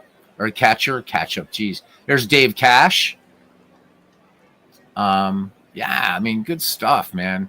Good stuff. And of course, you can always toggle this to show just available players, which is really nice. I love that. I mean, I know that seems kind of silly, but it's nice to just see these available players. So you can also do a customizable player list, and you can customize it the way you want. This thing does a great out-of-town scoreboard. It is. Look at this, man. Box scores that's going along with this nice WPA graph. That's real nice. You got a game log going on. And one of the coolest things about out of the park baseball, and I have simulations turned off right now, is if you're playing a game, and I always suggest this to people, go into options and set up for highlights and even full game replays. Because instead of just reading a game log, let's say you're doing a season replay or some sort of project, and you get a perfect game, wouldn't it be fun to watch it? Well, with Out of the Park, it will record every game that's played, even games you don't play. It will record them. You can say, "Oh, geez, Tom Seaver had a perfect game. I've got to see that. I don't feel like rolling any dice right now, but I want to watch Tom Seaver pitch a perfect game."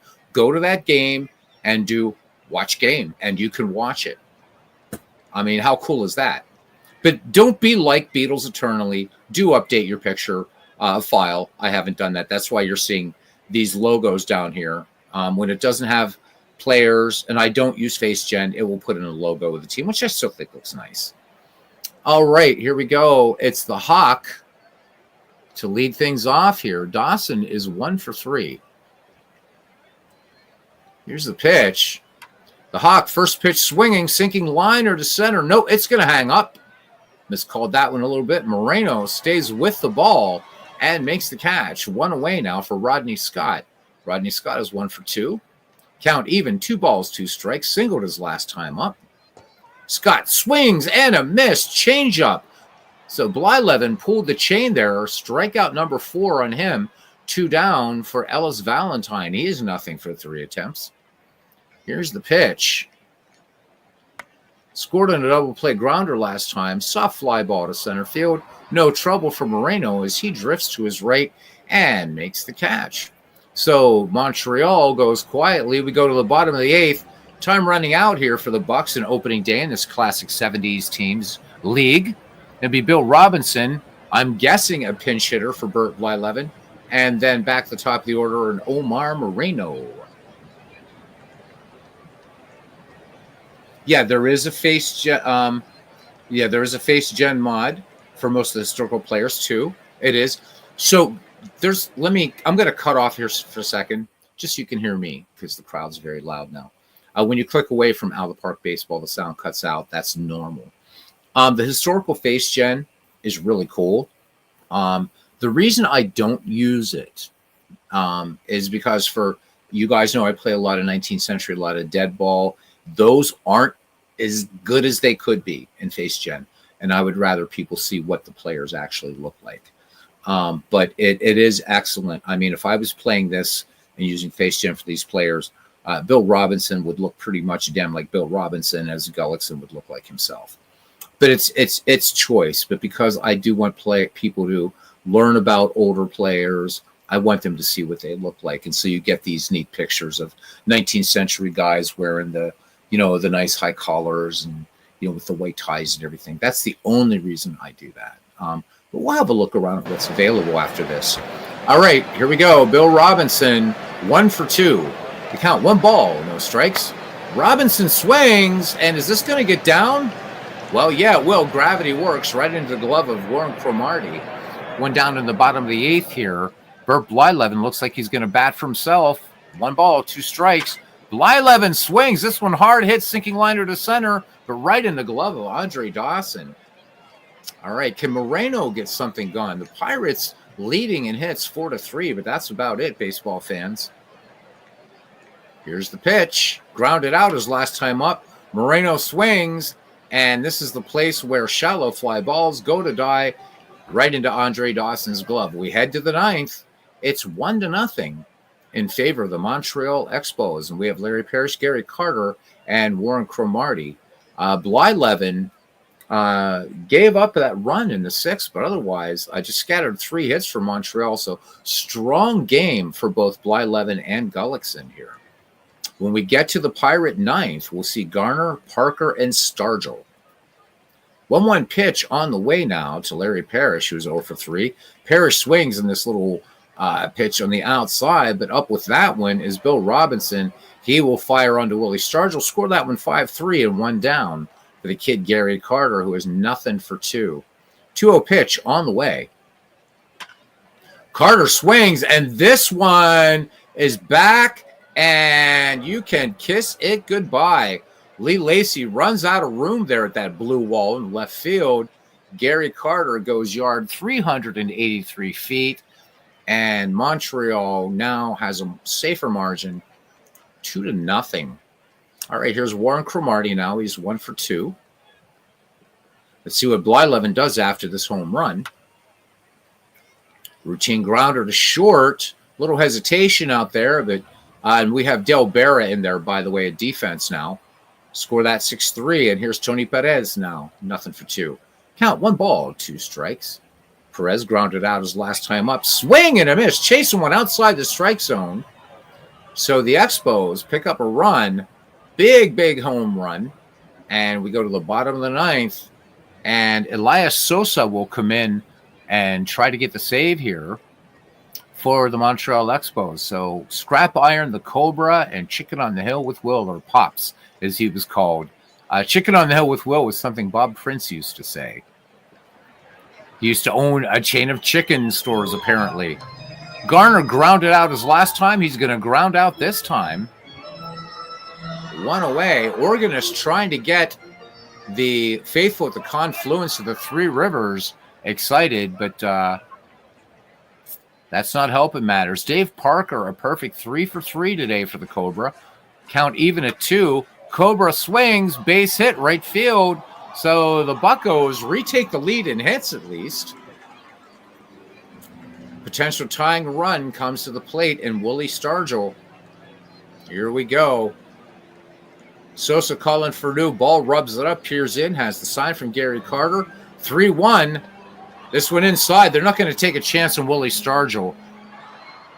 So Stargell gets the second. Sosa looking for the 2 ball here. And we have another pinch hitter now. Is Mike Easler. 1-1 pitch. Easler swings. This should be your ball game. Fly ball to center. Or, well, not the ball game yet, but almost. Running catch there by Andre Dawson. He's been great out there in center field. Here's Del Berra now. Came into play short, and he gets in a bat. 0-1 pitch. Berra swings. This one a deep fly ball. This one off the wall. 1 run will score as the throw comes in, and the Pittsburgh Pirates tie it up with a triple. 2 RBI double by Dale Berra. So here come the Bucks. Doug Hunt. How about it? So Mike says, if you look at the first post in that link, it will tell you all the things that are modeled each season since 1971. Face gen is based on historical photos, model player faces.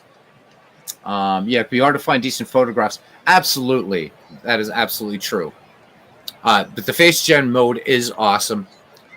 But again, Allo Park Baseball is about choice. It's about choice, and you have so much you can do in this game. Can Ed Ott walk it off here, baseball fans? Dale Berra coming through clutch for the Buccaneers. All right, here we go. The 1-2 pitch. Ott swings. Not going to be enough. Dawson ranges to his right and makes the catch. And we got extras coming up. 2-2 as we go to the top of the 10th. Fine ball game we got going on here.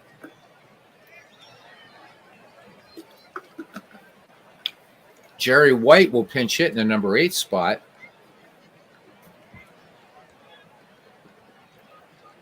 So Bert Blyleven still in the game. Blyleven, though, running out of gas. He's at 122 pitches. So Chuck Tanner motioning to his bullpen. 2-1 pitch now to get them up. Swung on. Ground ball. Ranging to his right at short is Dale Berra. And makes a fine play. 1 up, 1 down now. Here's Tom Hutton in playing first base now. 2-0 pitch on its way to Hutton. And this one, a little flare out to left. This is going to hang up. Measuring it up and reeling it in is Mike Easler. So 2 up, 2 down now. And we're back at the top of the order. And again, the dangerous Andre Dawson. So being held to just 1 for 4 right now. Here's the pitch. Dawson swings, and this one lined out towards second and into right field for a base hit. So Dave Parker getting to the ball, playing it wisely on the bounce. So Dawson on first, and here comes Rodney Scott now. He's contributed a hit in 3 attempts. The lefty waits for the delivery. There goes Dawson. Here's the throw. No throw down. So Ed Ott trying to get it out of the glove. A little bobble action, and the crazy fast Andre Dawson perched out there at the Keystone sack. Rodney Scott back in there. The count even. 2 balls, 2 strikes. Scott swings. Gapper into left.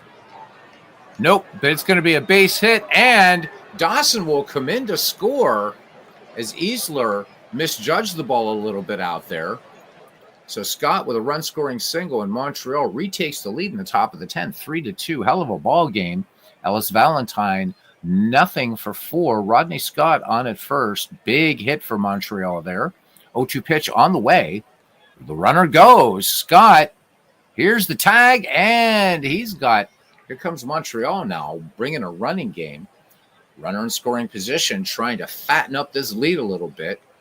2-2 pitch to Ellis Valentine. Valentine swings, grounded to short. Dale Berra gloves it, and he will go to Willie Stargell. Side retired, but the Expos pick up a run on 2 hits. There was a runner left in scoring position.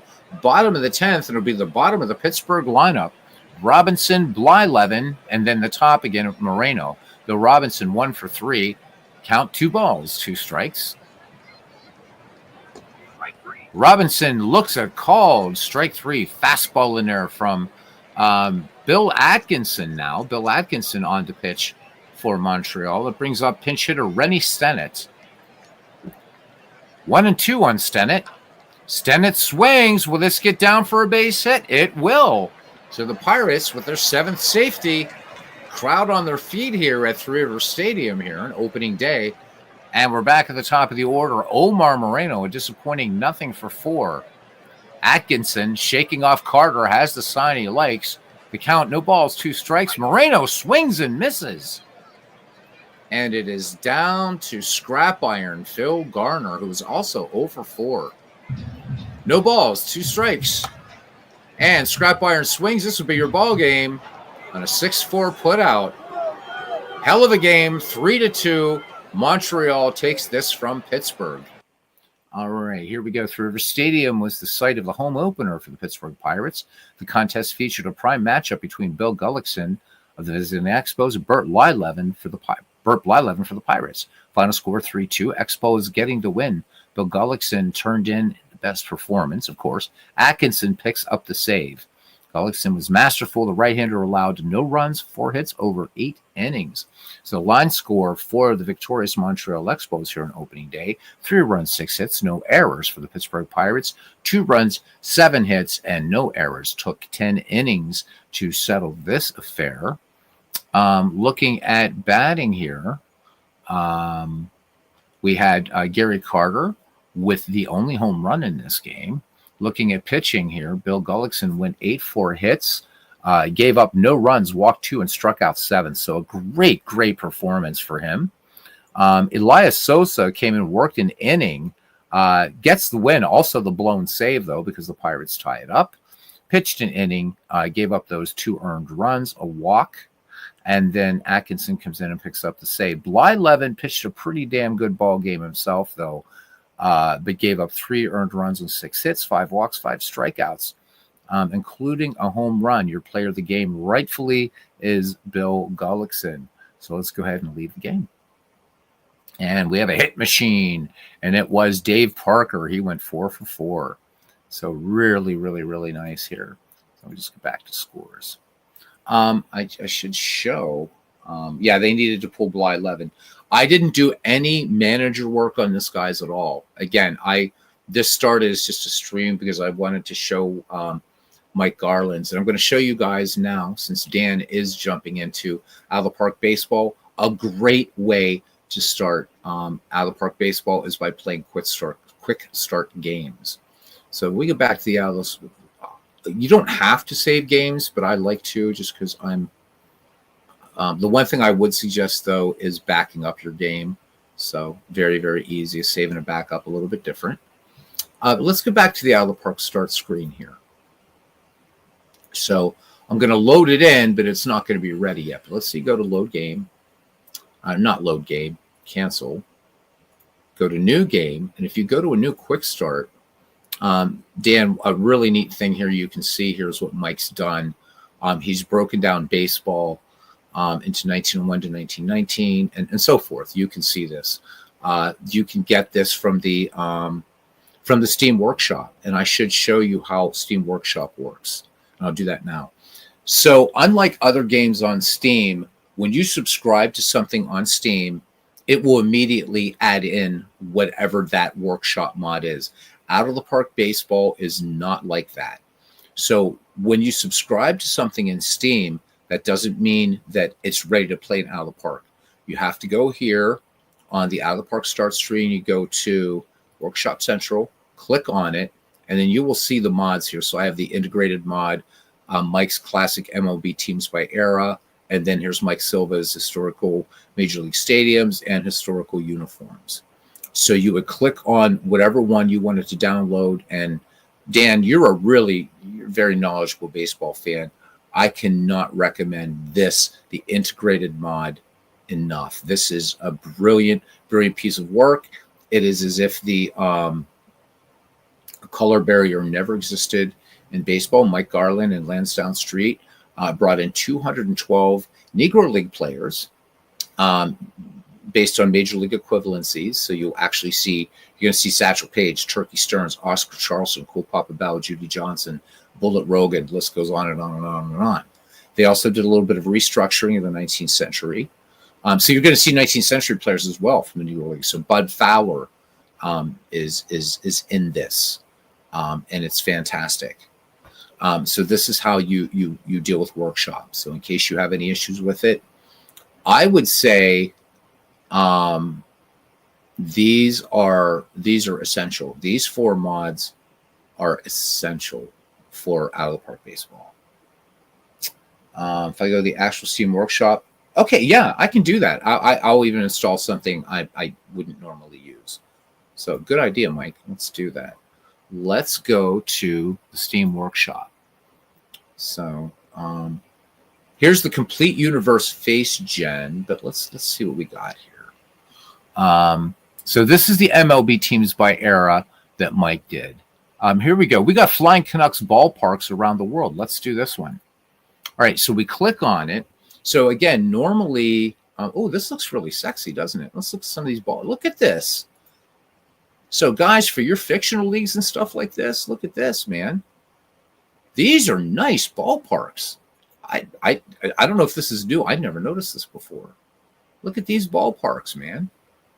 Ooh, that's pretty, isn't it? All right. Anyhow, I'm sorry. I'm getting ADHD here.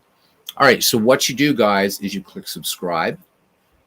Okay. Now, if you're a Steam player, what would happen, right? You're going to see starting download, and it is downloading it. And I probably shouldn't have picked such a large mod, but it's going to do this, and we'll show you. Oh, I was going to go to I just figured I would just find one, but we can still go to show all.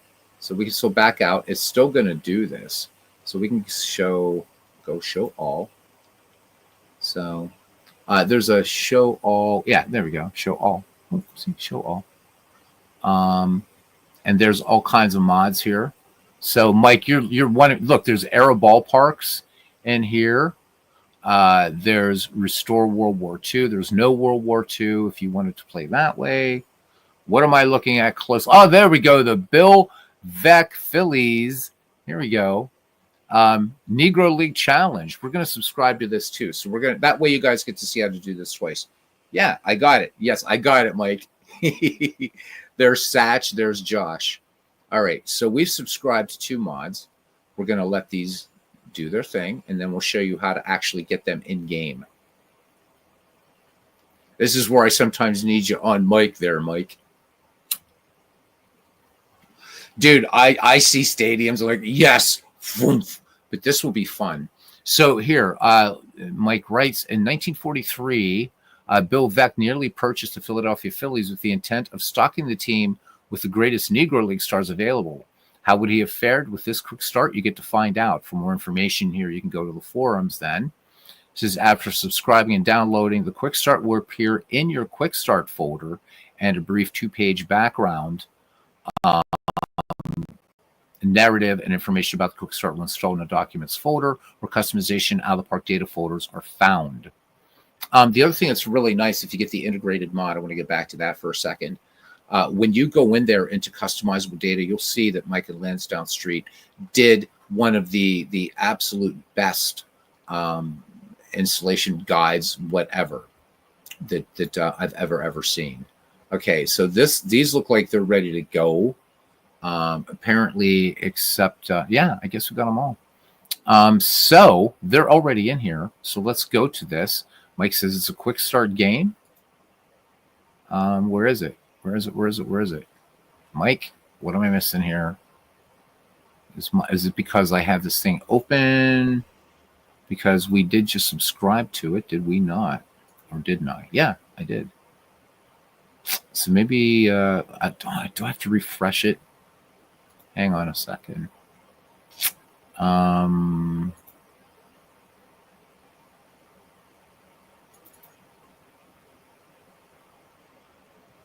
Yeah, reload the list. Exactly. There we go. Duh. And it's still being stupid. Why is it being stupid? This is strange. Yeah, I know. I got it. Reload list. And it's not reloading the list. It's still showing just those. Yeah, please wait. Yeah. Yeah, I know. Weird, right? Because if I open the workshop, I probably have to restart it. Let's try something. Let's do that. Let's restart Out of the Park Baseball. And then hopefully that will show up. All right. Let's go back to our library and let's do this again.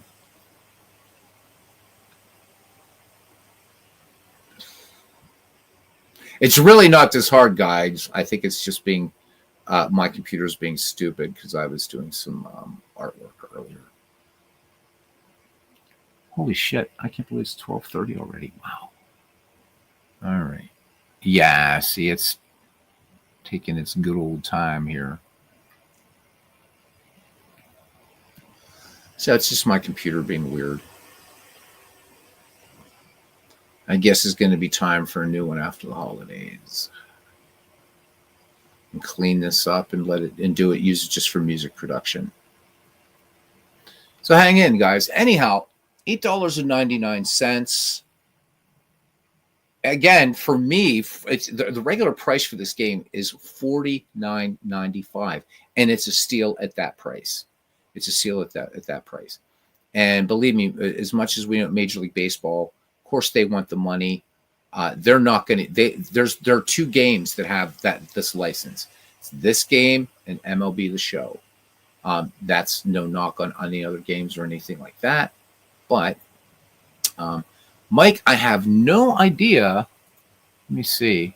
Published items. See, it's reload list. I don't have that. Wow, I have no idea what's going on, man. I have no idea what's going on. I think this has to do with I'm just having just low memory issues here. Is what's going on. So, but anyhow, what you would do just very, very quickly, I'll just pick one of these that I have. So let's say you would highlight historical Major League stadiums. These are Mike Silva's. And then what it would say, this item is downloaded. Click here to install or reinstall it. I would just click it. And that's basically what you do. And then you wait. For Mike's ballparks, it takes a little while to do it. You think about it's every Major League ballpark from 1901. So allow yourself a little time. Maybe, I don't know, but also those ballparks didn't come in either, Mike. So I'm going to try this tomorrow with a restart because I do want to get because remember I saw those ballparks too from whoever that person was. And who was that guy? Canuck. Yeah, the Flying Canucks ballparks around the world. So for some reason, I think it's my PC being weird. Either that or, not sure. I will try tomorrow. Another thing that's really cool here, guys, is the Hall of Fame showcase. And hopefully they're going to keep adding to this. This is everybody's actual plaque, so you can visit the Hall of Fame if you want. There he is. There's Gibby. You can look at artifacts, of course, but there's your virtual Hall of Fame that you can go to. Also, artifacts. They still have a lot to add to this, obviously, and my understanding is they're going to keep adding to this. So nice to see that. So a partnership with the National Baseball Hall of Fame, not a bad thing either. But there you go. And anybody watching this later, we were up to like 16 people watching, which for my channel, that's pretty good. I have a very tiny channel. Consider this game. It's on the Steam winter sale right now, $8.99, €8.99, about £5 British sterling. It's also for sale if I believe it's on sale also from the developers for $8.99 if you want to buy through Fast Spring. You're not a Steam user. The only reason I say get Steam, it keeps the game updated, and it's much easier, usually when your computer's not acting wacky, to work with mods and things like that and quick starts. But you can tell how much I love this game. Look at all this stuff, man. I mean, most of the stuff you guys are never going to see me play on here. Mike did an all-time greats league. There's another one I've been playing that I think is really good too. I'll show you that really quickly and then we'll bounce. I will give you this piece of information, and it's so the all-time greats, the thing that comes with this game sucks. Don't use it. Either use Mike Garland's all-time great or use this one. I renamed it Miss League. I forget who did this one, but it's pretty good too. The all-time greats one that comes with Out of the Park Baseball is awful. So awful that Ernie Banks wasn't even on the Cubs team. I mean, how can that be, right? This one, a little bit better. I imported some players that I felt were left out that should be on these teams. This is a good one. And again, everything is all set up for this. So all the ballparks and everything, you can switch them out. Price of a sandwich, you get 153. This is definitely showable. Come on. Yeah, exactly. You can't even, when Dave Cook has a sale, you can get a season for $7.50. You're getting the entirety of baseball history, except the All-American Girls Professional League, for $8.99. And I don't know. But, I do want to address again, because I know how things can get in this community, is this. They need to delete that default quick. I know, it sucks. They should replace it with yours or give people choice, or this one. Again, because this one's good too. I'm using yours for the way we did it the other night, and I'm leaving this one as it is. But if we look at the Cardinals here, again, whoever, I forget who, I don't even remember who did this right now. But really, really did their homework, right? So you're going to see the usual suspects, and even some guys that rate, like Johnny Mize is even starting for the Cardinals. Lou Brock, not even starting for the Cardinals, right? But you can change that. But I think I'd probably rather have Joe Medwick's bat in there and bring Lou Brock off the bench, or have him play some later innings, or spell him, or whatever. And this, I didn't have, everything was set up, logos, everything, didn't have to mess with this. Really cool. Mike's is actually a text file. So what we can do in one of our deep dives, because it's not hard to do, is show you how to bring things in using a text file. In fact, I'll show it to you right now. I'm not going to do it, but I'll show you just how easy it is to create whatever baseball universe you want to make. It's pretty neat, actually. If I remember where the hell I put it. Yeah, there we go. Garland ATG. So look at this, guys. All right. Don't freak when you see it. And I can make the font a little bit smaller, I suppose. Why not?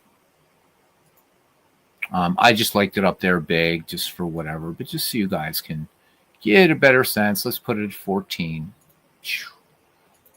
Okay, so here it is. This is Mike made this, and Mike and Lansdowne Street. This is like everybody. This is an all-time greats franchise, and what you do is you create a league. There's a number of ways you can set this up.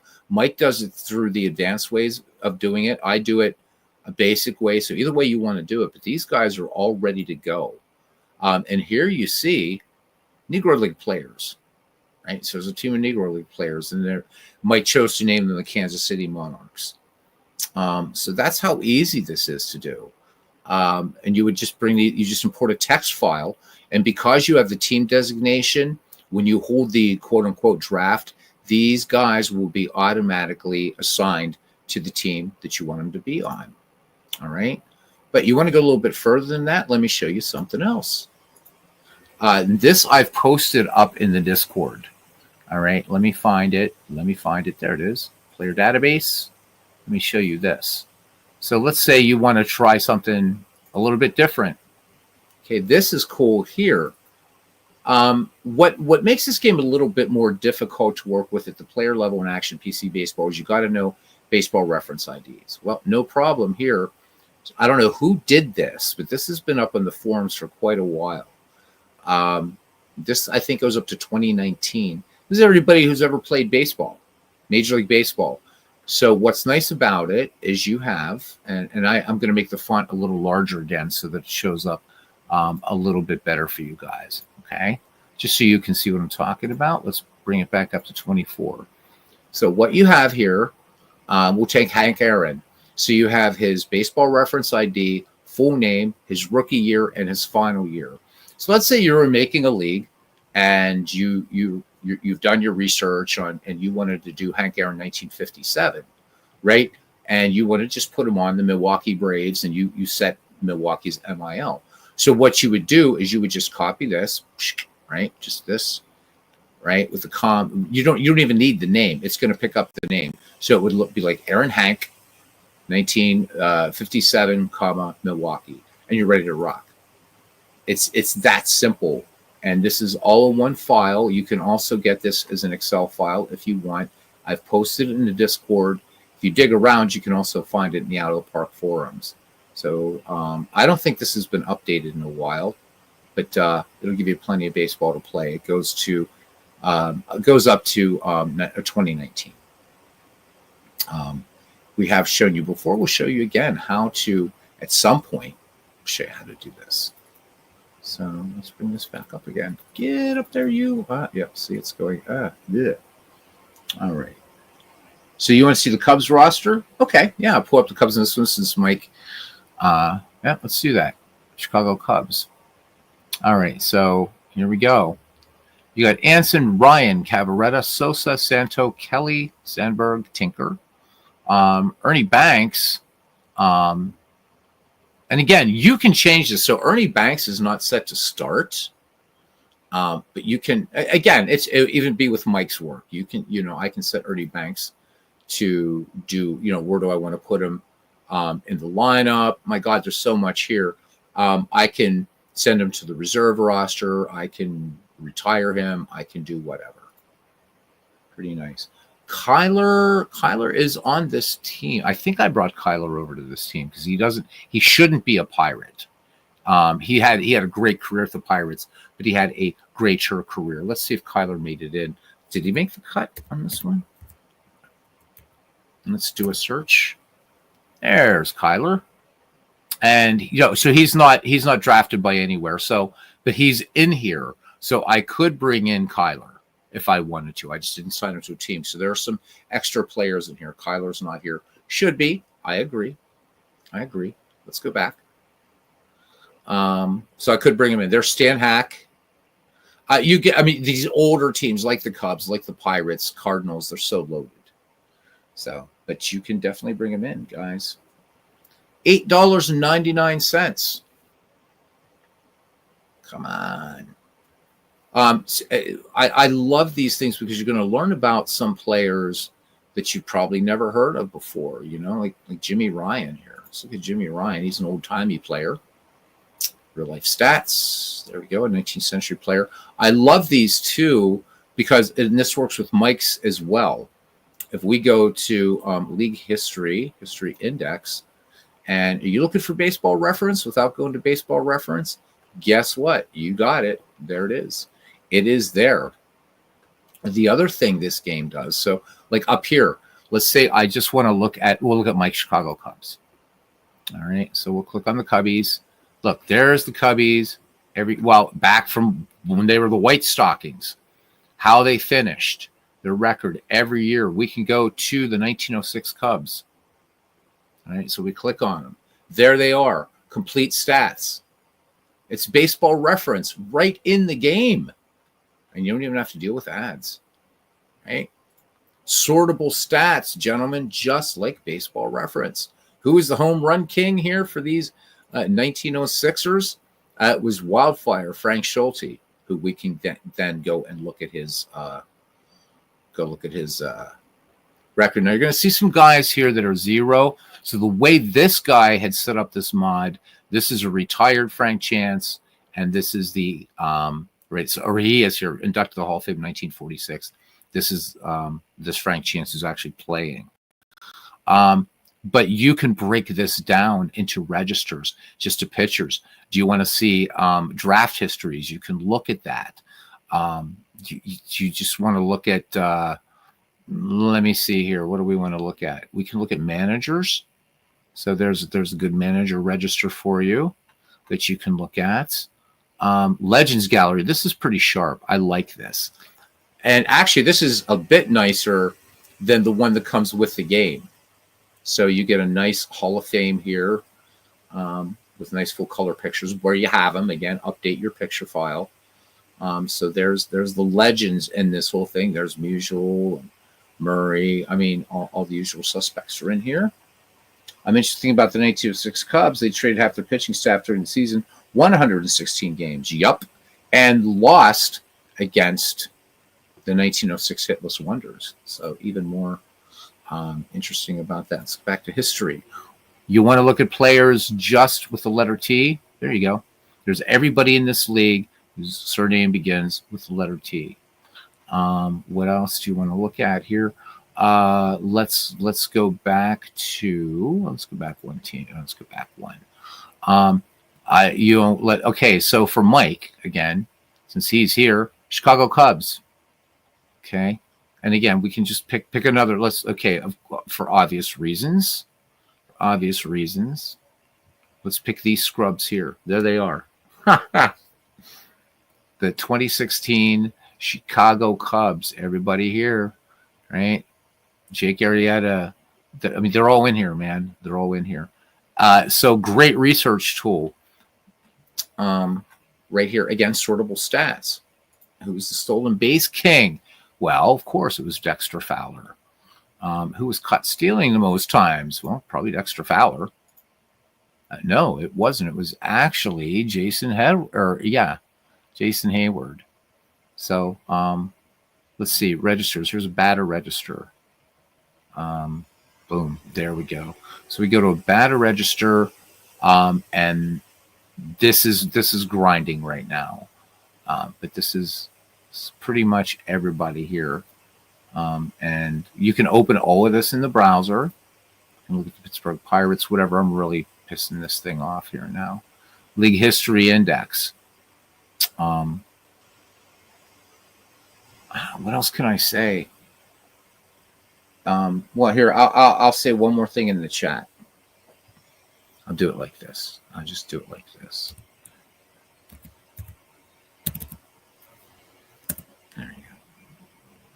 There you go. $8.99. And you get the great work of Mike Garland and Lansdowne Street. You get the work of Mike Silva. You get like excellent contributions from, go on the Out of the Park forums. These guys are amazing. It's a great community out of the park. The photos, Cheech, dude, I forget, he has numbers after his name. Cheech maintains the photos for this, and they're the same ones that you can use.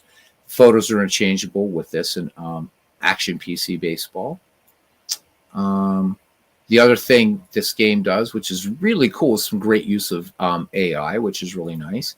Go to League News, and you got a newspaper, baby. And this will go all the way through the season as you're playing, create some great stories. So these were things really, right, that, I mean, they didn't have to do this. The other thing is you get milestones, man. So I really, really like this as well. I know I'm geeking out, man. What can I say? Look, there's a milestone watching this. So we have Zach Wheat here, right?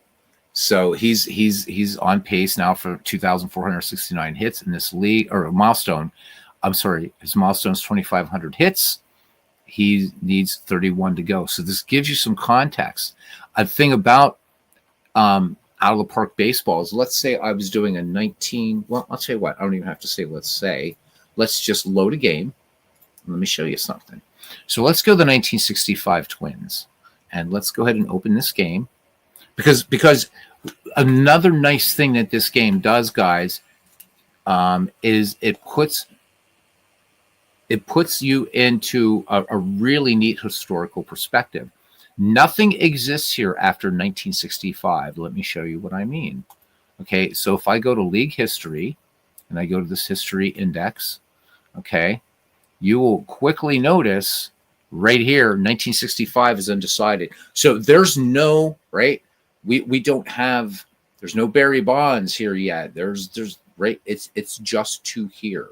So this is a fun way to look at baseball history as well. Here are milestones. And so we see that Minnie Minoso here in this 1965, right? He needs 38 hits to make it to 2,000 home runs. So where's Eddie Matthews?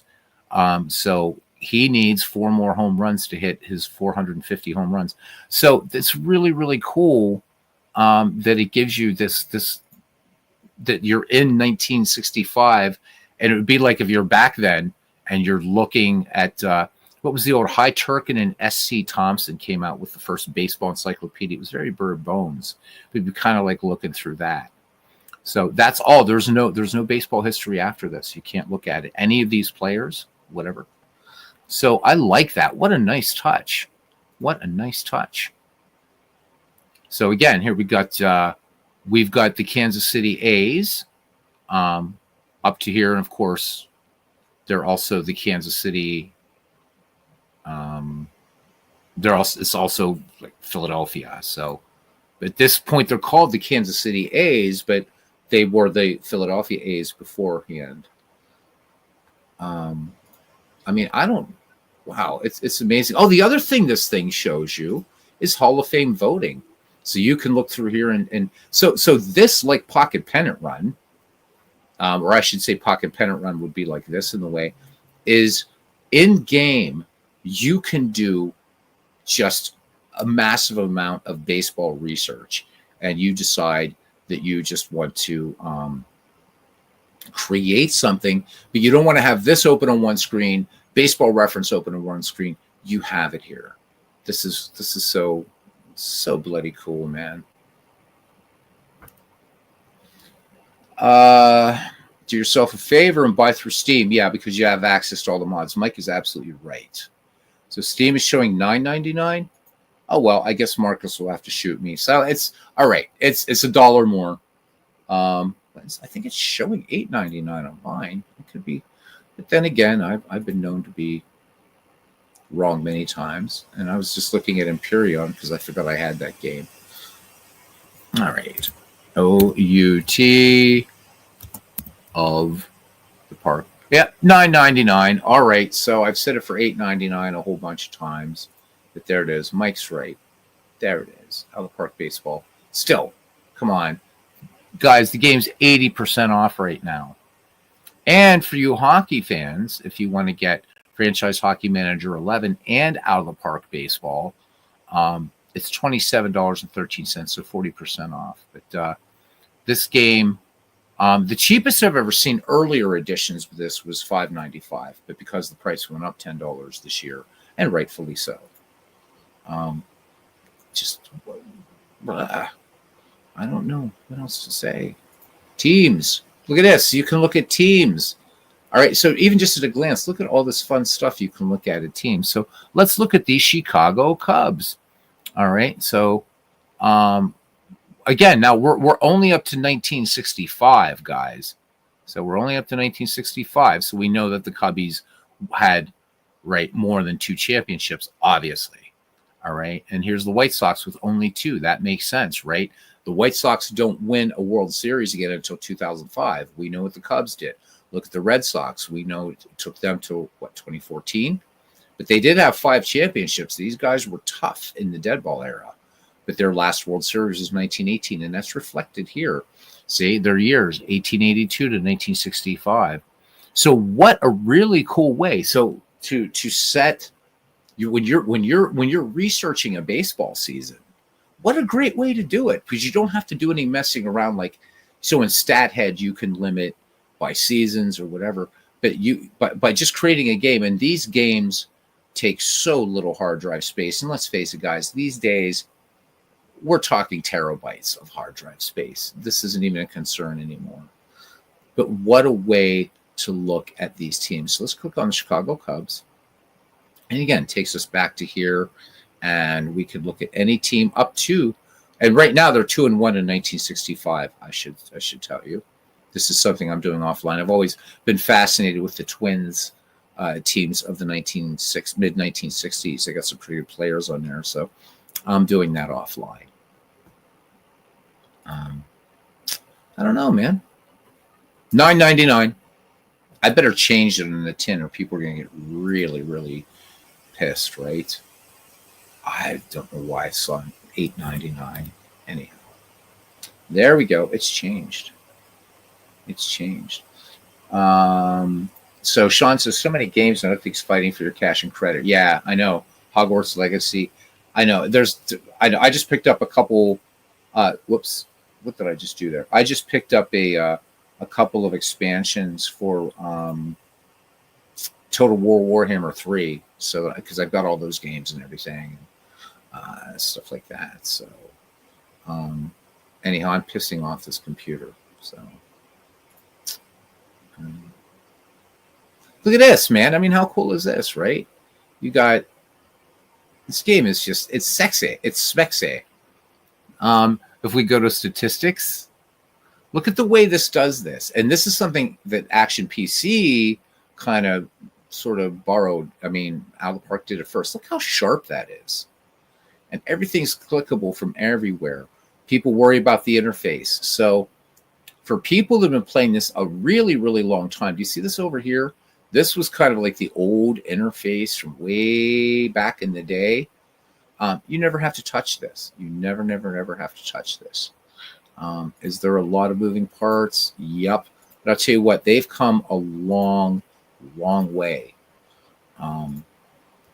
in making this game more accessible. I mean, you got projected batting, projected pitching, right? So this is what, right now, as of Game 4 in this 1965 thing, this is what's going on. This is how projection, right? Pitchers are projected to do. Will they, I mean, you know, is that going to happen? Who knows? Batting leaders right now, it's kind of silly to look at them. This keeps track of who's hot and who's cold. Nothing to show here. Here's streaks right now.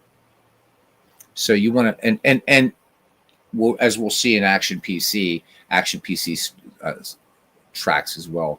I like how this looks. But all this value for $10, it's incredible.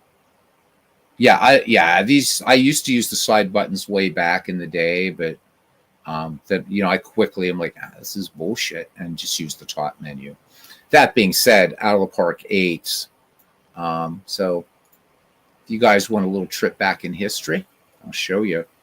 This is what you used to deal with. There we go. Let's bring it up. So Out of the Park Baseball 8. This you can find. This is available for free. You can get this on the Out of the Park site.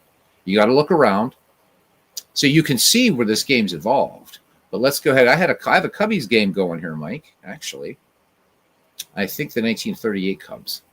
So see here, like this would throw a lot of people off. Like, oh my God, what's going on here?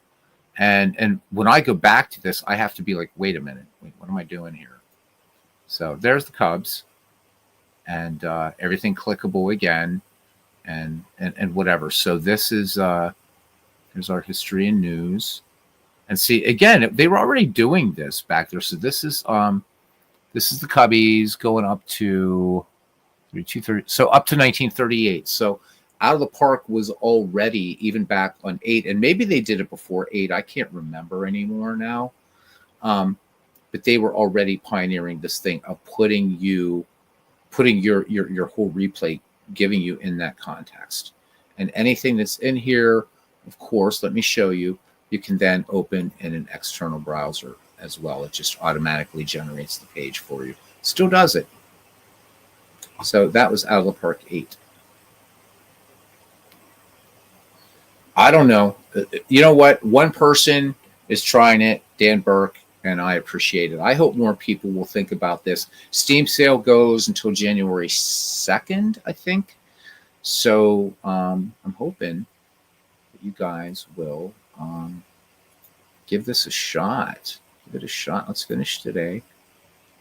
And finish today over here. These are configurable too, by the way. These buttons, how you want them to work. There's all kinds of customization. And here we're ready to play Indians and Twins if we wanted to. Sam McDowell and Jim Cott looks like a good game too. So hopefully Mike and I can get something worked out in the new year. It's all gonna depend on his time, that he can walk you through some deep dives. And I'm hoping that Mike can give us some more insight about why there's just bullshit flying around that this game isn't accurate, or this game is this, or this game is that. You can, I mean, what can I say? So there we go. We got Killebrew. Now, one thing I should say is it will, anytime using real life stats, you will see the player's real life stats for his entire career. But if we go out of that, just the batting stats, then we're going to see just the stats up to that year. So again, if you want to keep yourself confined to that season replay, this is just great stuff. Yeah, propaganda something. I mean, we know one guy that talks. I mean, he's a game developer, so we know one guy that talks smack about out of the park baseball, but that's because he's a competitor. I don't know if my wrist will accidentally open the game or not. As I'm just innocently talking here, but you never know; it could happen. And indeed, it's the guy that developed this game back here. So you guys know what game that is. Yeah, you do. See? There, the guy that invented this game has talked some serious smack about out of the park baseball. And we'll just leave that as said. And yes, I have a lot of icons, so bite me. But there you go. I don't know what else to say, man. I think I've pretty much covered it all that I want to cover tonight. And I really, really hope that you give it some love, man. Because you can't beat it. You can't beat it with a stick. You can't beat it with a stick. And I don't know what it's doing. All right. Anyhow. Do you have a saved season from Baseball Mogul? Yeah, I do. Yeah, I do. I'll show you. Yeah. So that 1967 project that I wanted to get to this and didn't get to. Yeah, I'll bring up a Baseball Mogul season. Oop. I believe I saved 1967 on here. Unless it advanced. I'm trying to remember here. Oh my God, no. Nope. I think I nuked it afterwards. I don't. Because the only thing I have, it's not a completed season. But you know what? Let's complete one. Do you have a few minutes, Mike? Let's complete it. 1975 Pirates. All right. Why don't we just do it? How about it? Just let this thing autoplay. Yeah? All right. I like the fact Mike can stay up late, man. I love it. I love it. All right. All right. I beg your patience for a minute here, guys. There we go. Let's play this until the playoffs. I'm going to turn off commissioner mode. Okay. And here we go. No, I don't. Jeez, I'm going to have to stop asking there. All right, this is 1975. And then it's ripping through some crazy shit here.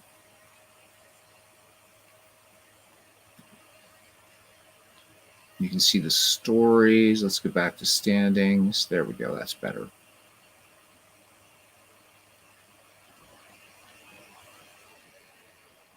And that's it. So the Phillies with 100 wins, 62 losses. The Reds, 92 and 70. The Dodgers take the National League West by 4 games. Mike, what do we want to look at here? Since we have this, let's look at the American League really quickly. There we go. So in the American League, it's the Orioles and the Royals in 1975. So where are the Red Sox? The Red Sox finished third, 24 games back. 24 games back. Now, this is a fun game. I mean, graphically, there's some nice touches to the game. I do have to give it that. But Clay, please just make season ticket baseball. Retire this, okay? Just please retire this game now, okay? And I'll go back to supporting you every year like I used to. MLB total. Yeah, let me see. Got to look at stats here. Got to look at stats. Baby. All right. And what are we looking at? Okay, total batting average, on base percentage, slugging. So batting average for both leagues. Yep, you said MLB total. All right. So in the National League, it's Rod Carew, and let's do. Yeah, I'll just do both leagues. It's just showing my guys here highlighted. All right. So Bill Madlock with a 355 average for the Cubbies. Rod Carew with the Twins, also 355. So 1955. Oh, so you're talking about Major League totals. Yeah, let me find those. Shit, if I can remember how to do it. League editor. Nope, that's not it. Where is it? Where is it? I haven't played this game in a long time. No, this is just going to be the leaders. Is there a way? There is a way you can show this in this game. And I can't remember how to do it. There's some advanced, so I forget what the advanced tools do. Let's see. Is this it? No, this is not it.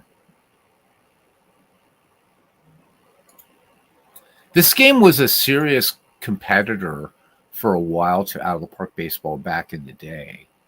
I guess I could look on contents. See if we can do a search for statistics, because you can in baseball for Windows. News. If anybody remembers, please say. Yeah, that's what I'm trying to look for, Mike. Because I know it's super easy to find in Out of the Park Baseball, but I can't remember how to find it in here now. Shit. League. There we go. City editor, league editor, tools. I can't find it. Son of a bitch. I forgets how to do it. Let's look under the league menu. Nope. Not there. History. It's players. Maybe it's the encyclopedia. Nah, because that's going to show the encyclopedia of the replay. Might be in the standings option, says Sean. Well, but we want to get the right for the whole major leagues. Change what it shows. Okay, American League, National League, American League, National League, American League, National League. It's not that. So it doesn't look like. Could it be that was never in here? Yeah, I know where it shows American League. Well, I'm now showing National League, right? Now showing American League, right? Yeah, right. But I can't get it to do both. So I can't see a major league. Right. I just wanted to see. I get what you're saying now, Sean. Gotcha.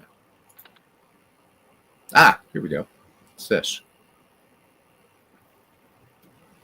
So you can see a lot of stats here. Now, in Out of the Park Baseball and Action PC, you can actually create customized reports, which is nice.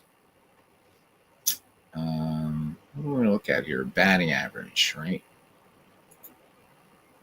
Which is where we are. Okay. Oh, yeah, there we go. So there's our average for the National League, 258. You said for both. Good. What else? Mike was talking about on-base percentage, right? So let's look at that. Damn it. I'm sorry, guys. It's just been so long. It makes my head hurt. So it's the same as real life. But the season didn't play out this way. Obviously, we know that, right? It didn't quite play out this way. But meh. Yeah. Again, it is what it is. What else was Mike talking about? On base? We're doing the whole slash line thingy here, right? Yep, let's look at on base percentage.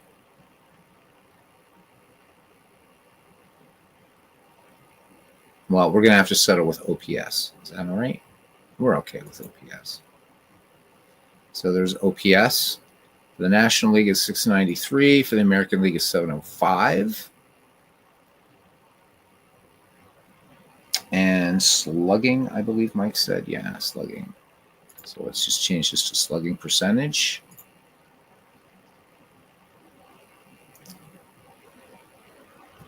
And there we go. Ooh, new comments. I like new comments. Yeah, I'm not seeing. Where am I missing? Oh, there it is. OBP. Found it. Thank you. So there's OBP for the American League, 328. This is, of course, the replay, I guess. And 326 for the National League. pretty good. Real with Stone. Yeah, I mean, so interestingly, Mike, I should tell you that when we did the 1970 or 67 thing, this was again, I didn't do out of the park baseball, but this was the only baseball sim in which Carl Yastrzemski won the Triple Crown, which he actually did, right? It didn't happen in any of the other ones. So that was kind of interesting. It doesn't, it's that this part of the game isn't bad. I'm always a little bit about the standings, but let's be fair. Let's go to a new game. We're not going to save this. Yeah, let's save it in case we want to look at it again. All right. Yep.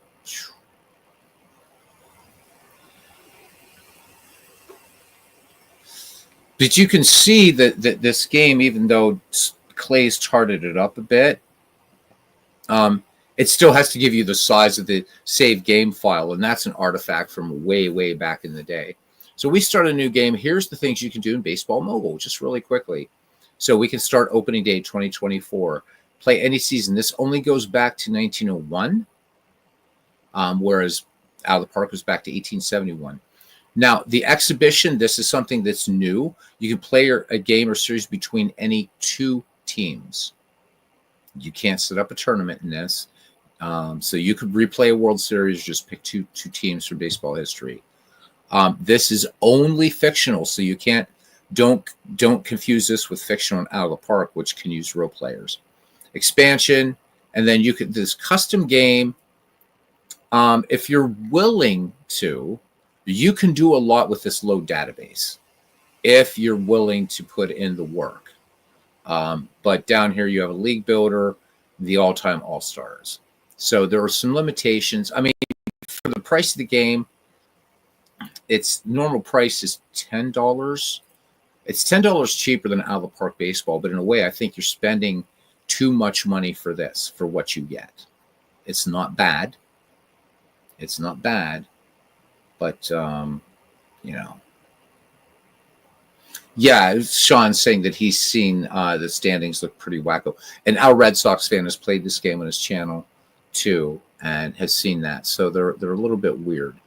But like if you wanted to put together, let's say, a team of or something of great teams, if you just click here, it's not this one. It's not this one. Let's go back. I'm sorry. If we want to do,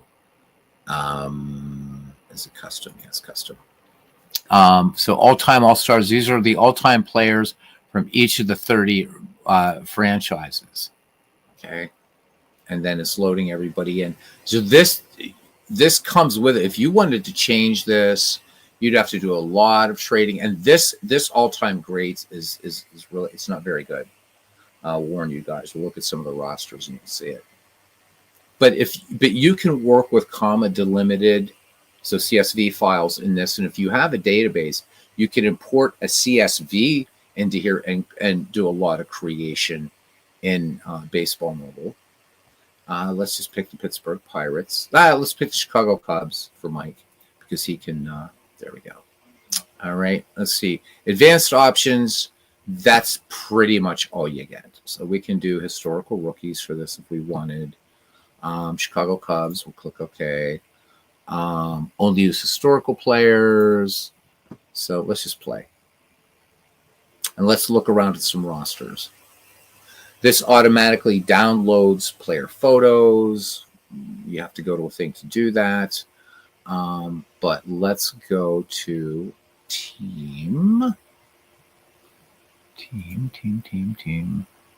Line up. And I guess not everybody's drafted yet. Bah. Jesus. All right. Let's get to where we need to go so that these guys are actually on here. This thing sometimes gets a little bit squiffy at times. So just warning you. Okay. Is this going to do what I want it to do? Because these guys should already be here. So I don't have anybody. Both leagues, American League. I just want to, I don't think anybody's on their teams yet. Ah, man, why am I showing this tonight? I don't know, because nobody's drafted on their teams yet. So I've got to get them on their teams. God, this is making my head hurt. Anyhow, Allo Park Baseball 25. Come on, buy it. What are you doing? Let me see. Teams. I really don't want to look at the help file. Is this going to be an amateur draft, and we'll just put them where they're supposed to be? Do we try it? Let's just wow, high school totals, college totals, choose column headings. Up here, all available players. Just click done. Shit, how do I do this? Tools. I don't know what's going to happen with this fantasy draft. Let's just do okay, and let's just see what happens. All players have been drafted, and let's see what this actually did since he created this thing. National League, American League, National League, Angels, yeah, LA Angels, yeah, depth chart. Man, I can't remember how to do this. It's literally been 8 months since I've even booted this game up. So, but it's in there somewhere. How to do that? Don't save. You can also do, when you go to custom, you can build a league here by picking great teams, just like you saw us do in Allo Park Baseball. This I remember how to do, at least. So that we're going to add the Baltimore Orioles. We see the world champs in 1983. Let's pick those crazy Cubbies from 2016, and let's put them in there. Boom. And add them. And then you just add them up. Now, and then you've got to split them into leagues and stuff like that. For the money, to be honest with you, Clay will hate this, but it doesn't matter. I think for the money, if you don't want to spend the $50, because this is going to go off sale soon, right? If you don't want to spend the $10, and if you want to get a game that's a real bargain, but you're still kind of like about Allo Park Baseball, I would say get Digital Diamond. This game is just too expensive for what it offers. It's decent, but there's better. I don't even know why I'm doing this now, but let's put in the 68 Tigers because we should. Just going to throw a bunch of teams together here. Teams, just so you guys can see rosters. Let's pick a Reds team for Aaron. Of course, 1990 Cincinnati Reds. And let's say, so 4 teams. That's good, right? I'm saying done. Okay. And yeah, I'll manage. And it makes you put in your name. So, of course, I'll have to be me.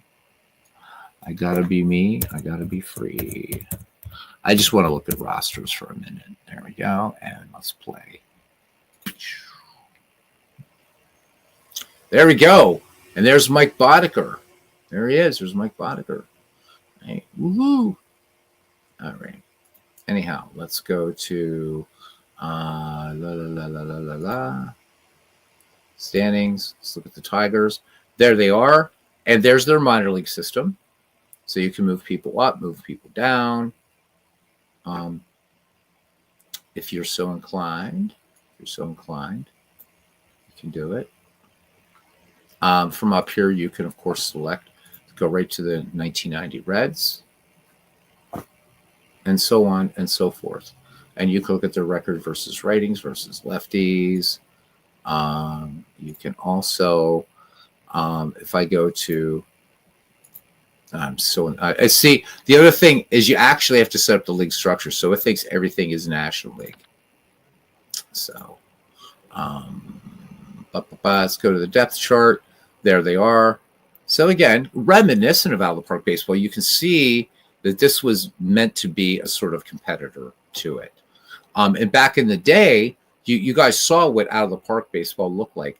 This hasn't changed a lot through the years. So you can see that compared to the old icons, things that Allo Park used to have, this would be, I think this was, and I used to play this game a lot.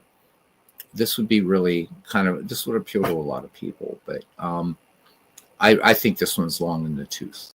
I really, really do. I don't know if there's anything we want to see. Probably not. Let's just look at the Cubs before we get out of here. There they are. Click on Ben Zobrist. There's Ben. I do like this. This is a nice touch that Baseball Mogul has.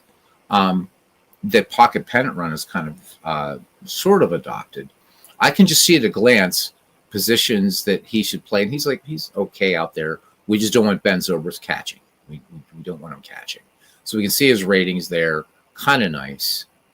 And then we get a little write-up about him and stuff. And he's not a very happy camper right now. Let's look at Anthony Rizzo. Well, we know there's where we want Rizzo. And we don't want him anywhere else in the damn infield if we can help it, and certainly not center field. But I like that. So I do like that at a glance thing. The pictures, you actually can download these. You download these within the game. So there's that. You want to see fielding ratings for Almora. You can do that. Let me just grab my... by the way, which makes me think here, because this is a big league. This is not can't search. So there he is. So he's pretty good in the outfield, according to Baseball Mogul. And there you've got his arm, range, fielding, bunt, his health, speed, eye, gap power, power, and contact. So he's good in the outfield. He's okay at first, second, and third. Not so hot at catcher and short. So, Mike, Almora, what do you think?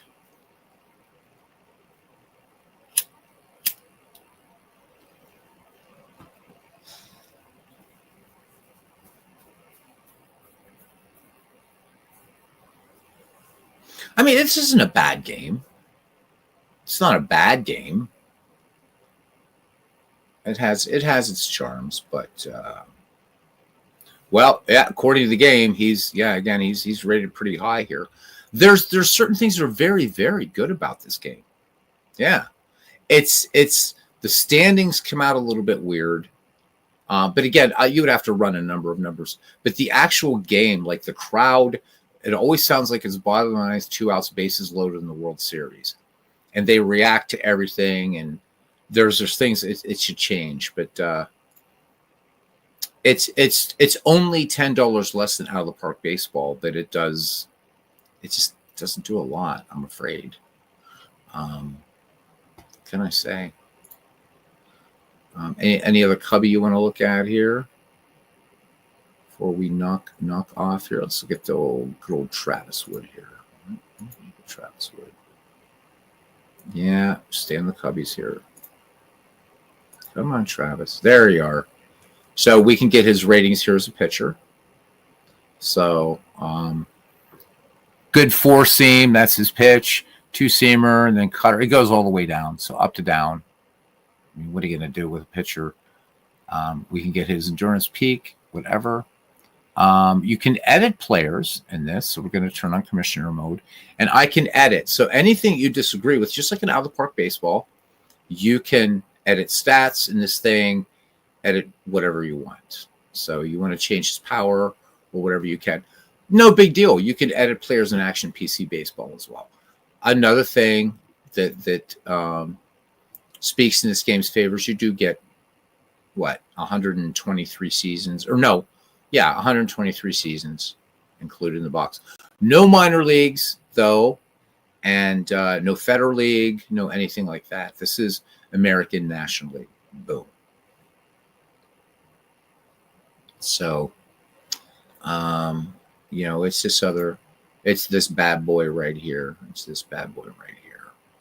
They just really, I guess, is the for those of you that play Perfect Team, Dead Ball era cards are out, baby. Don't they look great? They really, really do look great. I'm not a Perfect Team player, but for those of you that do play Perfect Team, it's good stuff. All right, I guess that's it. That is it. Let's leave for the last look here. Don't save. I just want to have as the last look there. We have the Out of the Park screen, just so you can look at the store page. So that way, because when the stream goes off, this is the last thing you see. All right. So just to close it off here, tomorrow night. Oh, the other thing that's great about Out of the Park Baseball, not only Mike Silva's parks, the other guys have done parks, but the parks that come with the game, the 30 parks that come with the game are beautiful.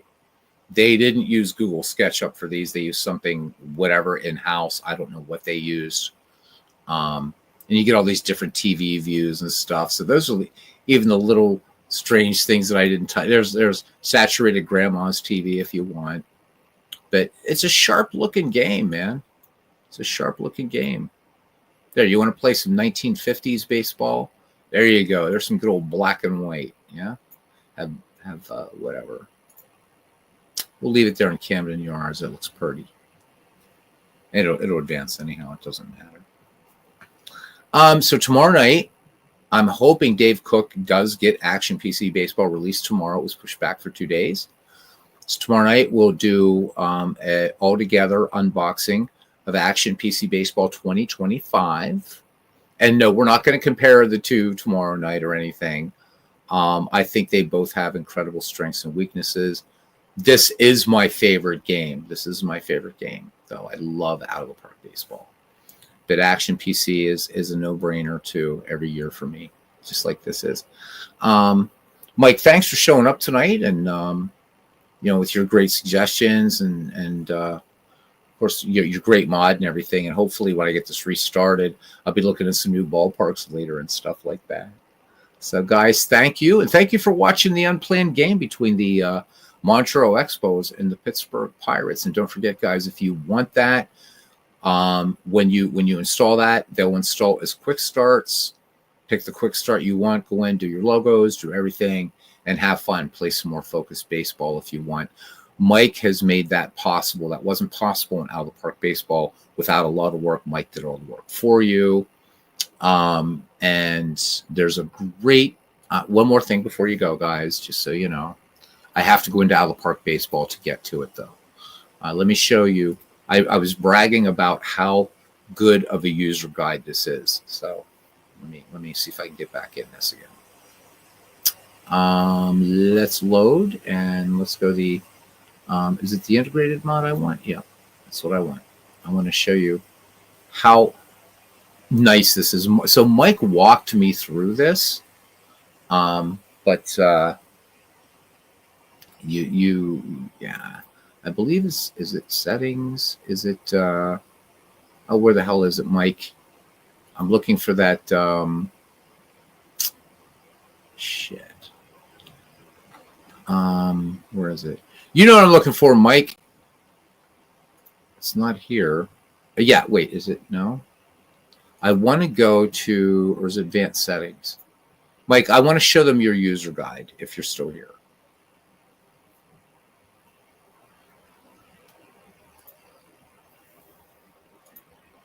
Because there's a way you go into advanced. Yeah, I want to show the document because I want to show them how they can get to it from in here. It's in the folder. I thought I was able to get it from here. That's what I thought I did before. Because you can open it. It's the customizable data folder. And I wanted to show them that they could get to it in game without having to go into here. But we'll go into here. I have too much shit rolling around in my head, man. Just too much shit rolling around my head. Okay, I'm in Steam apps. You guys have to see this. This is really great, though. And this coming from a person who has an advanced degree in instructional design. Okay. And come on, open up, baby. All right.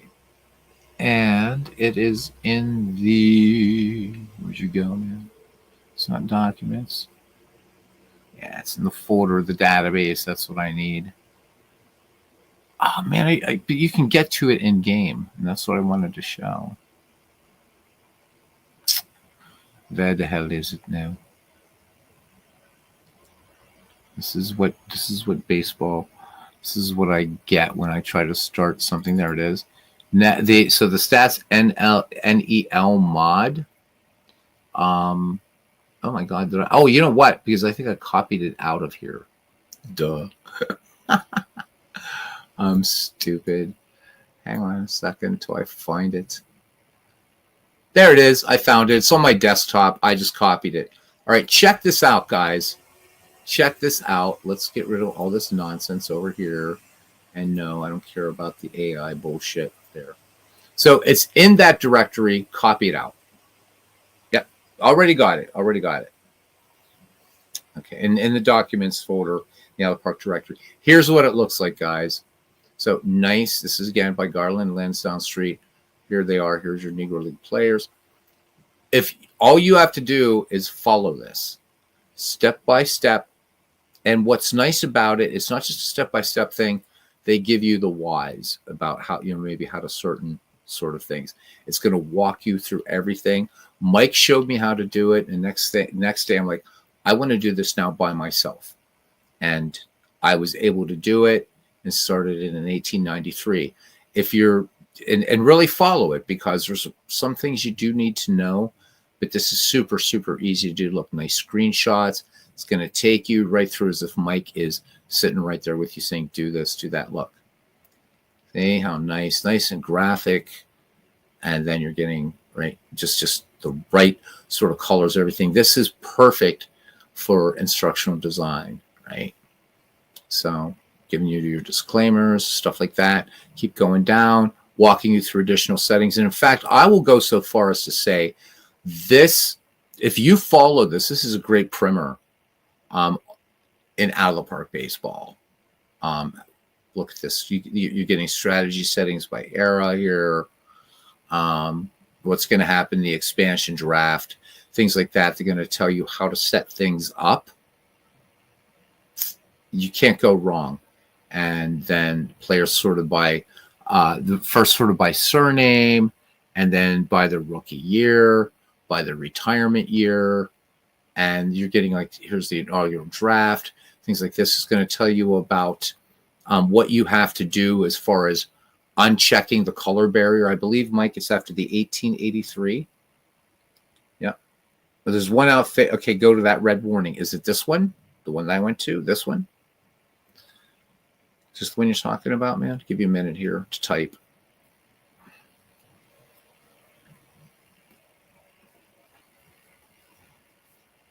Oh, okay. So about the 1883 thing. Okay. You want the warning about the barrier. Oh, where the hell is it? Is it this one? Or did I pass it?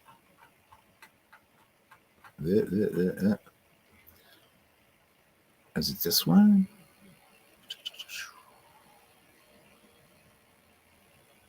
Just scroll down. All right, I'll scroll down this way. I'm halfway through the document. Okay, that's 19th. 19th. There we go. So when using auto expansion, Out of the Park baseball, this is what it did say, and I guess Mike's going to correct us here. He says, Out of the Park will try to turn on the color barrier at the completion of the 1883 World Series, even if you had previously disabled the color barrier. You need to turn this off again after the 1883 World Series, or none of the subsequent Negro League players will show up in your game. To do so, go to the Rules tab. Sean says, I think Negro League players don't get love from the community because if they acknowledge what really happened, they realize the replays don't mean shit, as not every player played in Major League Baseball. But that's the idea of the Major League equivalencies.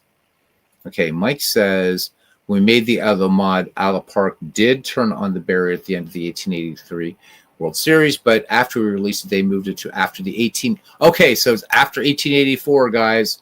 There's your correction. Should probably, yeah. So there's your little errata there. So if you want the Negro League players in here, and of course, why wouldn't you? Just go to, again, you just go into the game settings and turn the color barrier off. So I don't know why it turns it on. Maybe Mike, you probably know. But look, he even gives you where you might be starting, what to do.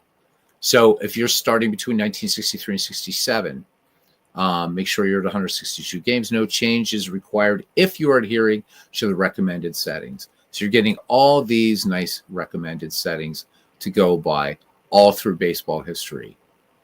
You can't beat it. You can't beat it. But the major league equivalency, Sean, right? I mean, obviously, if we're to use, I mean, because Negro League stats, Seamhead's still trying to find all that. But again, so many black newspapers were ephemeral. White newspapers only took, if at all, a passing interest to Negro League baseball. So there's that as well. But the major league equivalencies, and you know that Steve Tate was using those in Action PC baseball.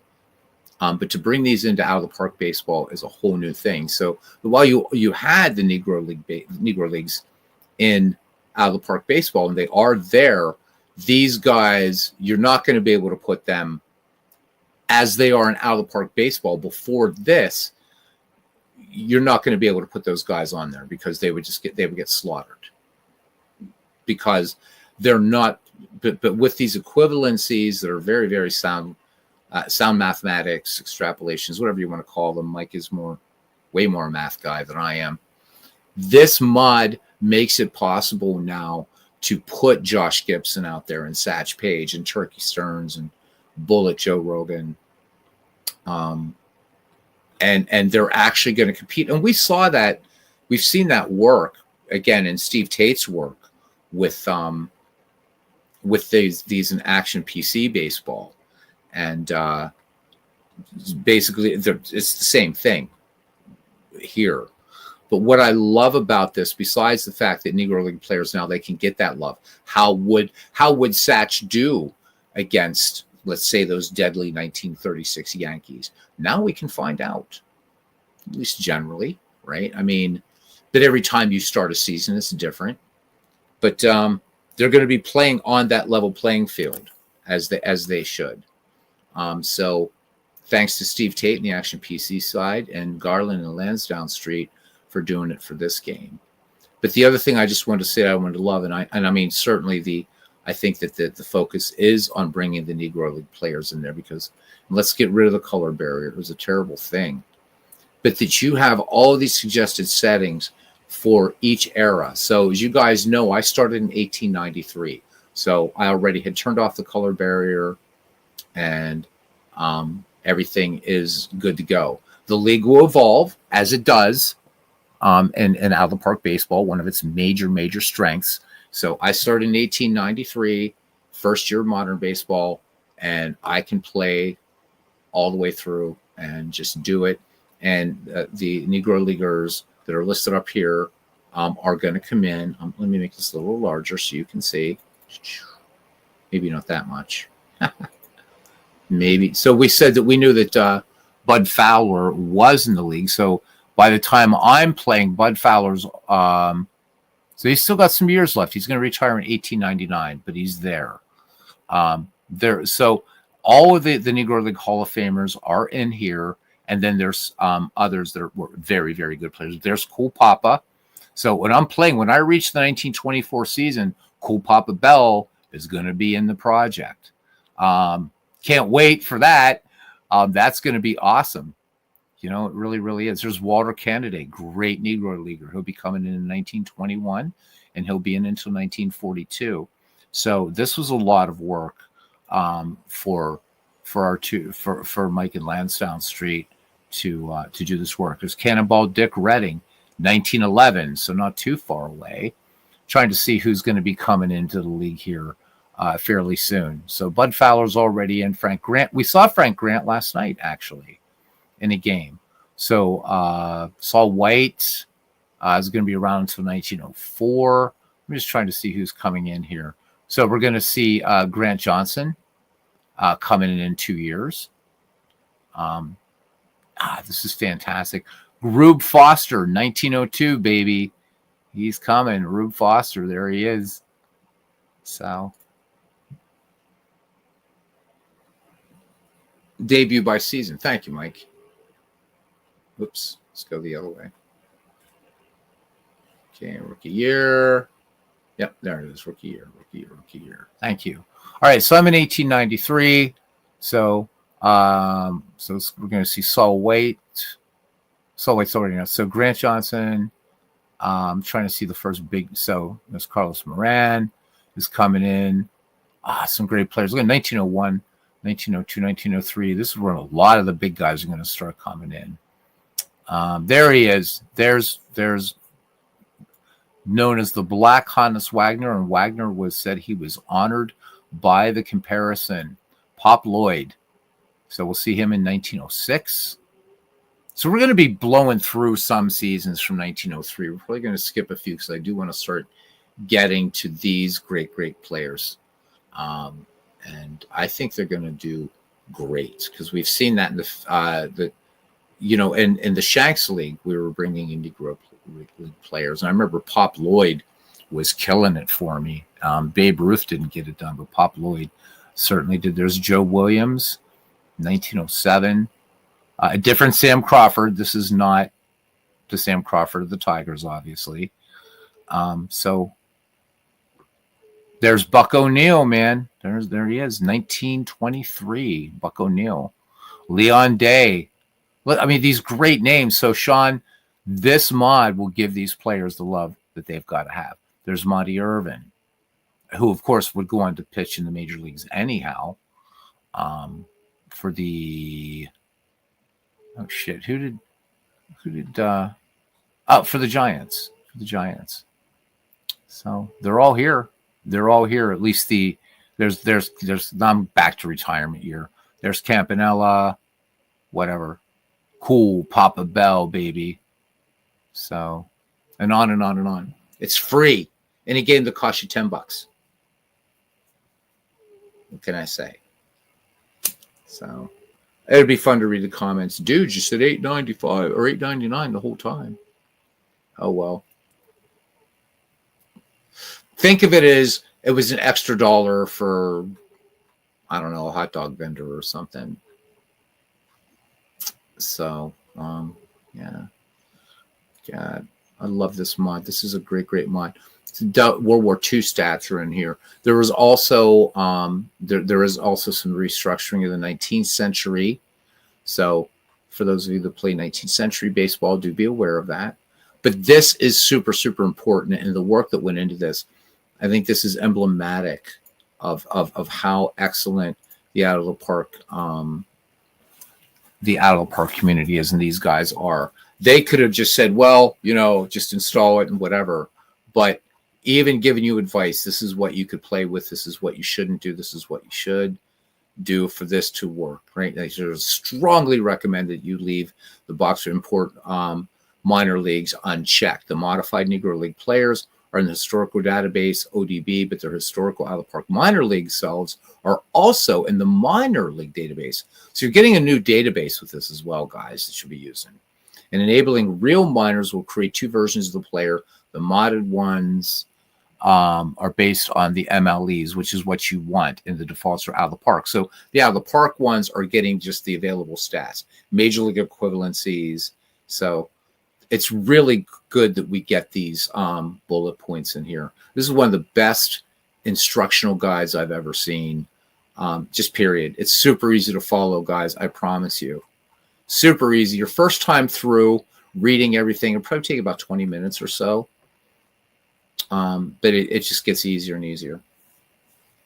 Basically, keep minor leagues off when using the mod. Exactly. So, I mean, you could probably, and the fact, So Mike brings up another thing that I didn't throughout my whole tirade here of 3 hours, is that this game is eminently moddable. In fact, I think there is an All-American Girls Professional Baseball League something out there on the forums for this. I don't know, but it is moddable. I mean, look what Silva did with the ballparks and the uniforms. Look what Mike and Lansdowne Street did with this mod, with the classic major league teams, with his all-time greatest. And the fact that you can create just about anything you can imagine in this game. If you can imagine a baseball universe, you can create it in out of the park baseball. And that's why it's a steal at its full price. I can't think of another game that you can really do this with at this scope and this depth. It's 10 miles wide and 20 miles deep. It really is. So there we go. But hopefully after the new year, We'll do a series, and Mike will have a better idea of maybe how many we'll need.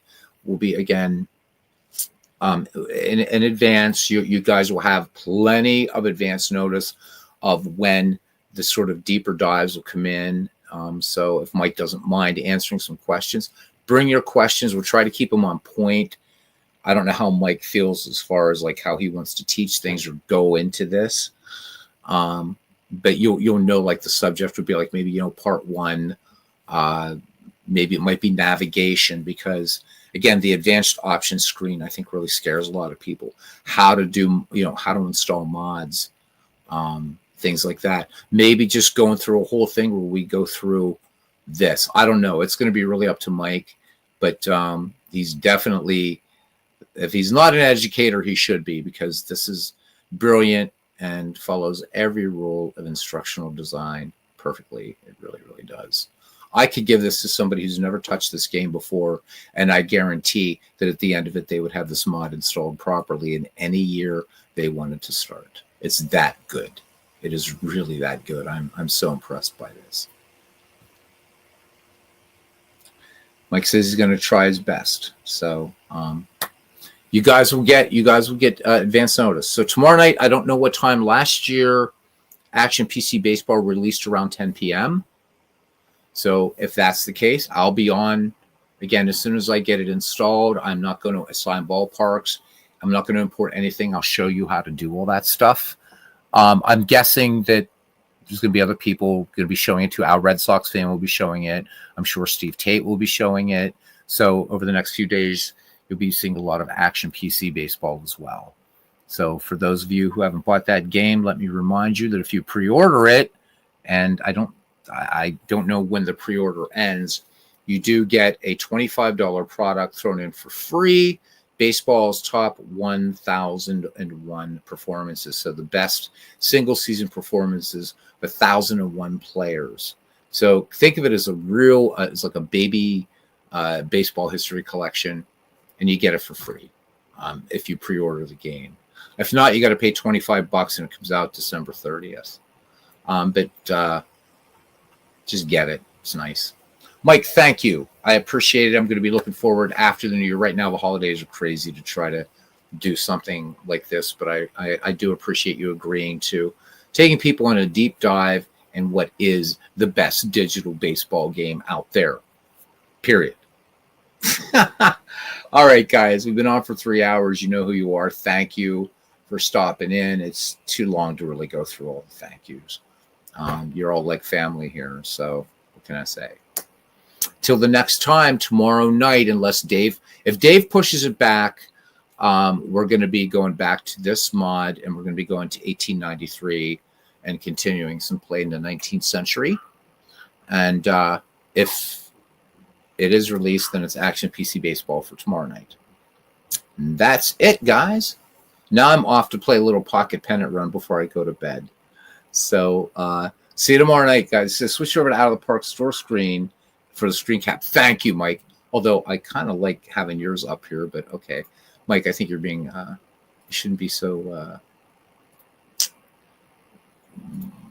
there we go. Oh yeah, store page, right? Yeah, let's jump out of this.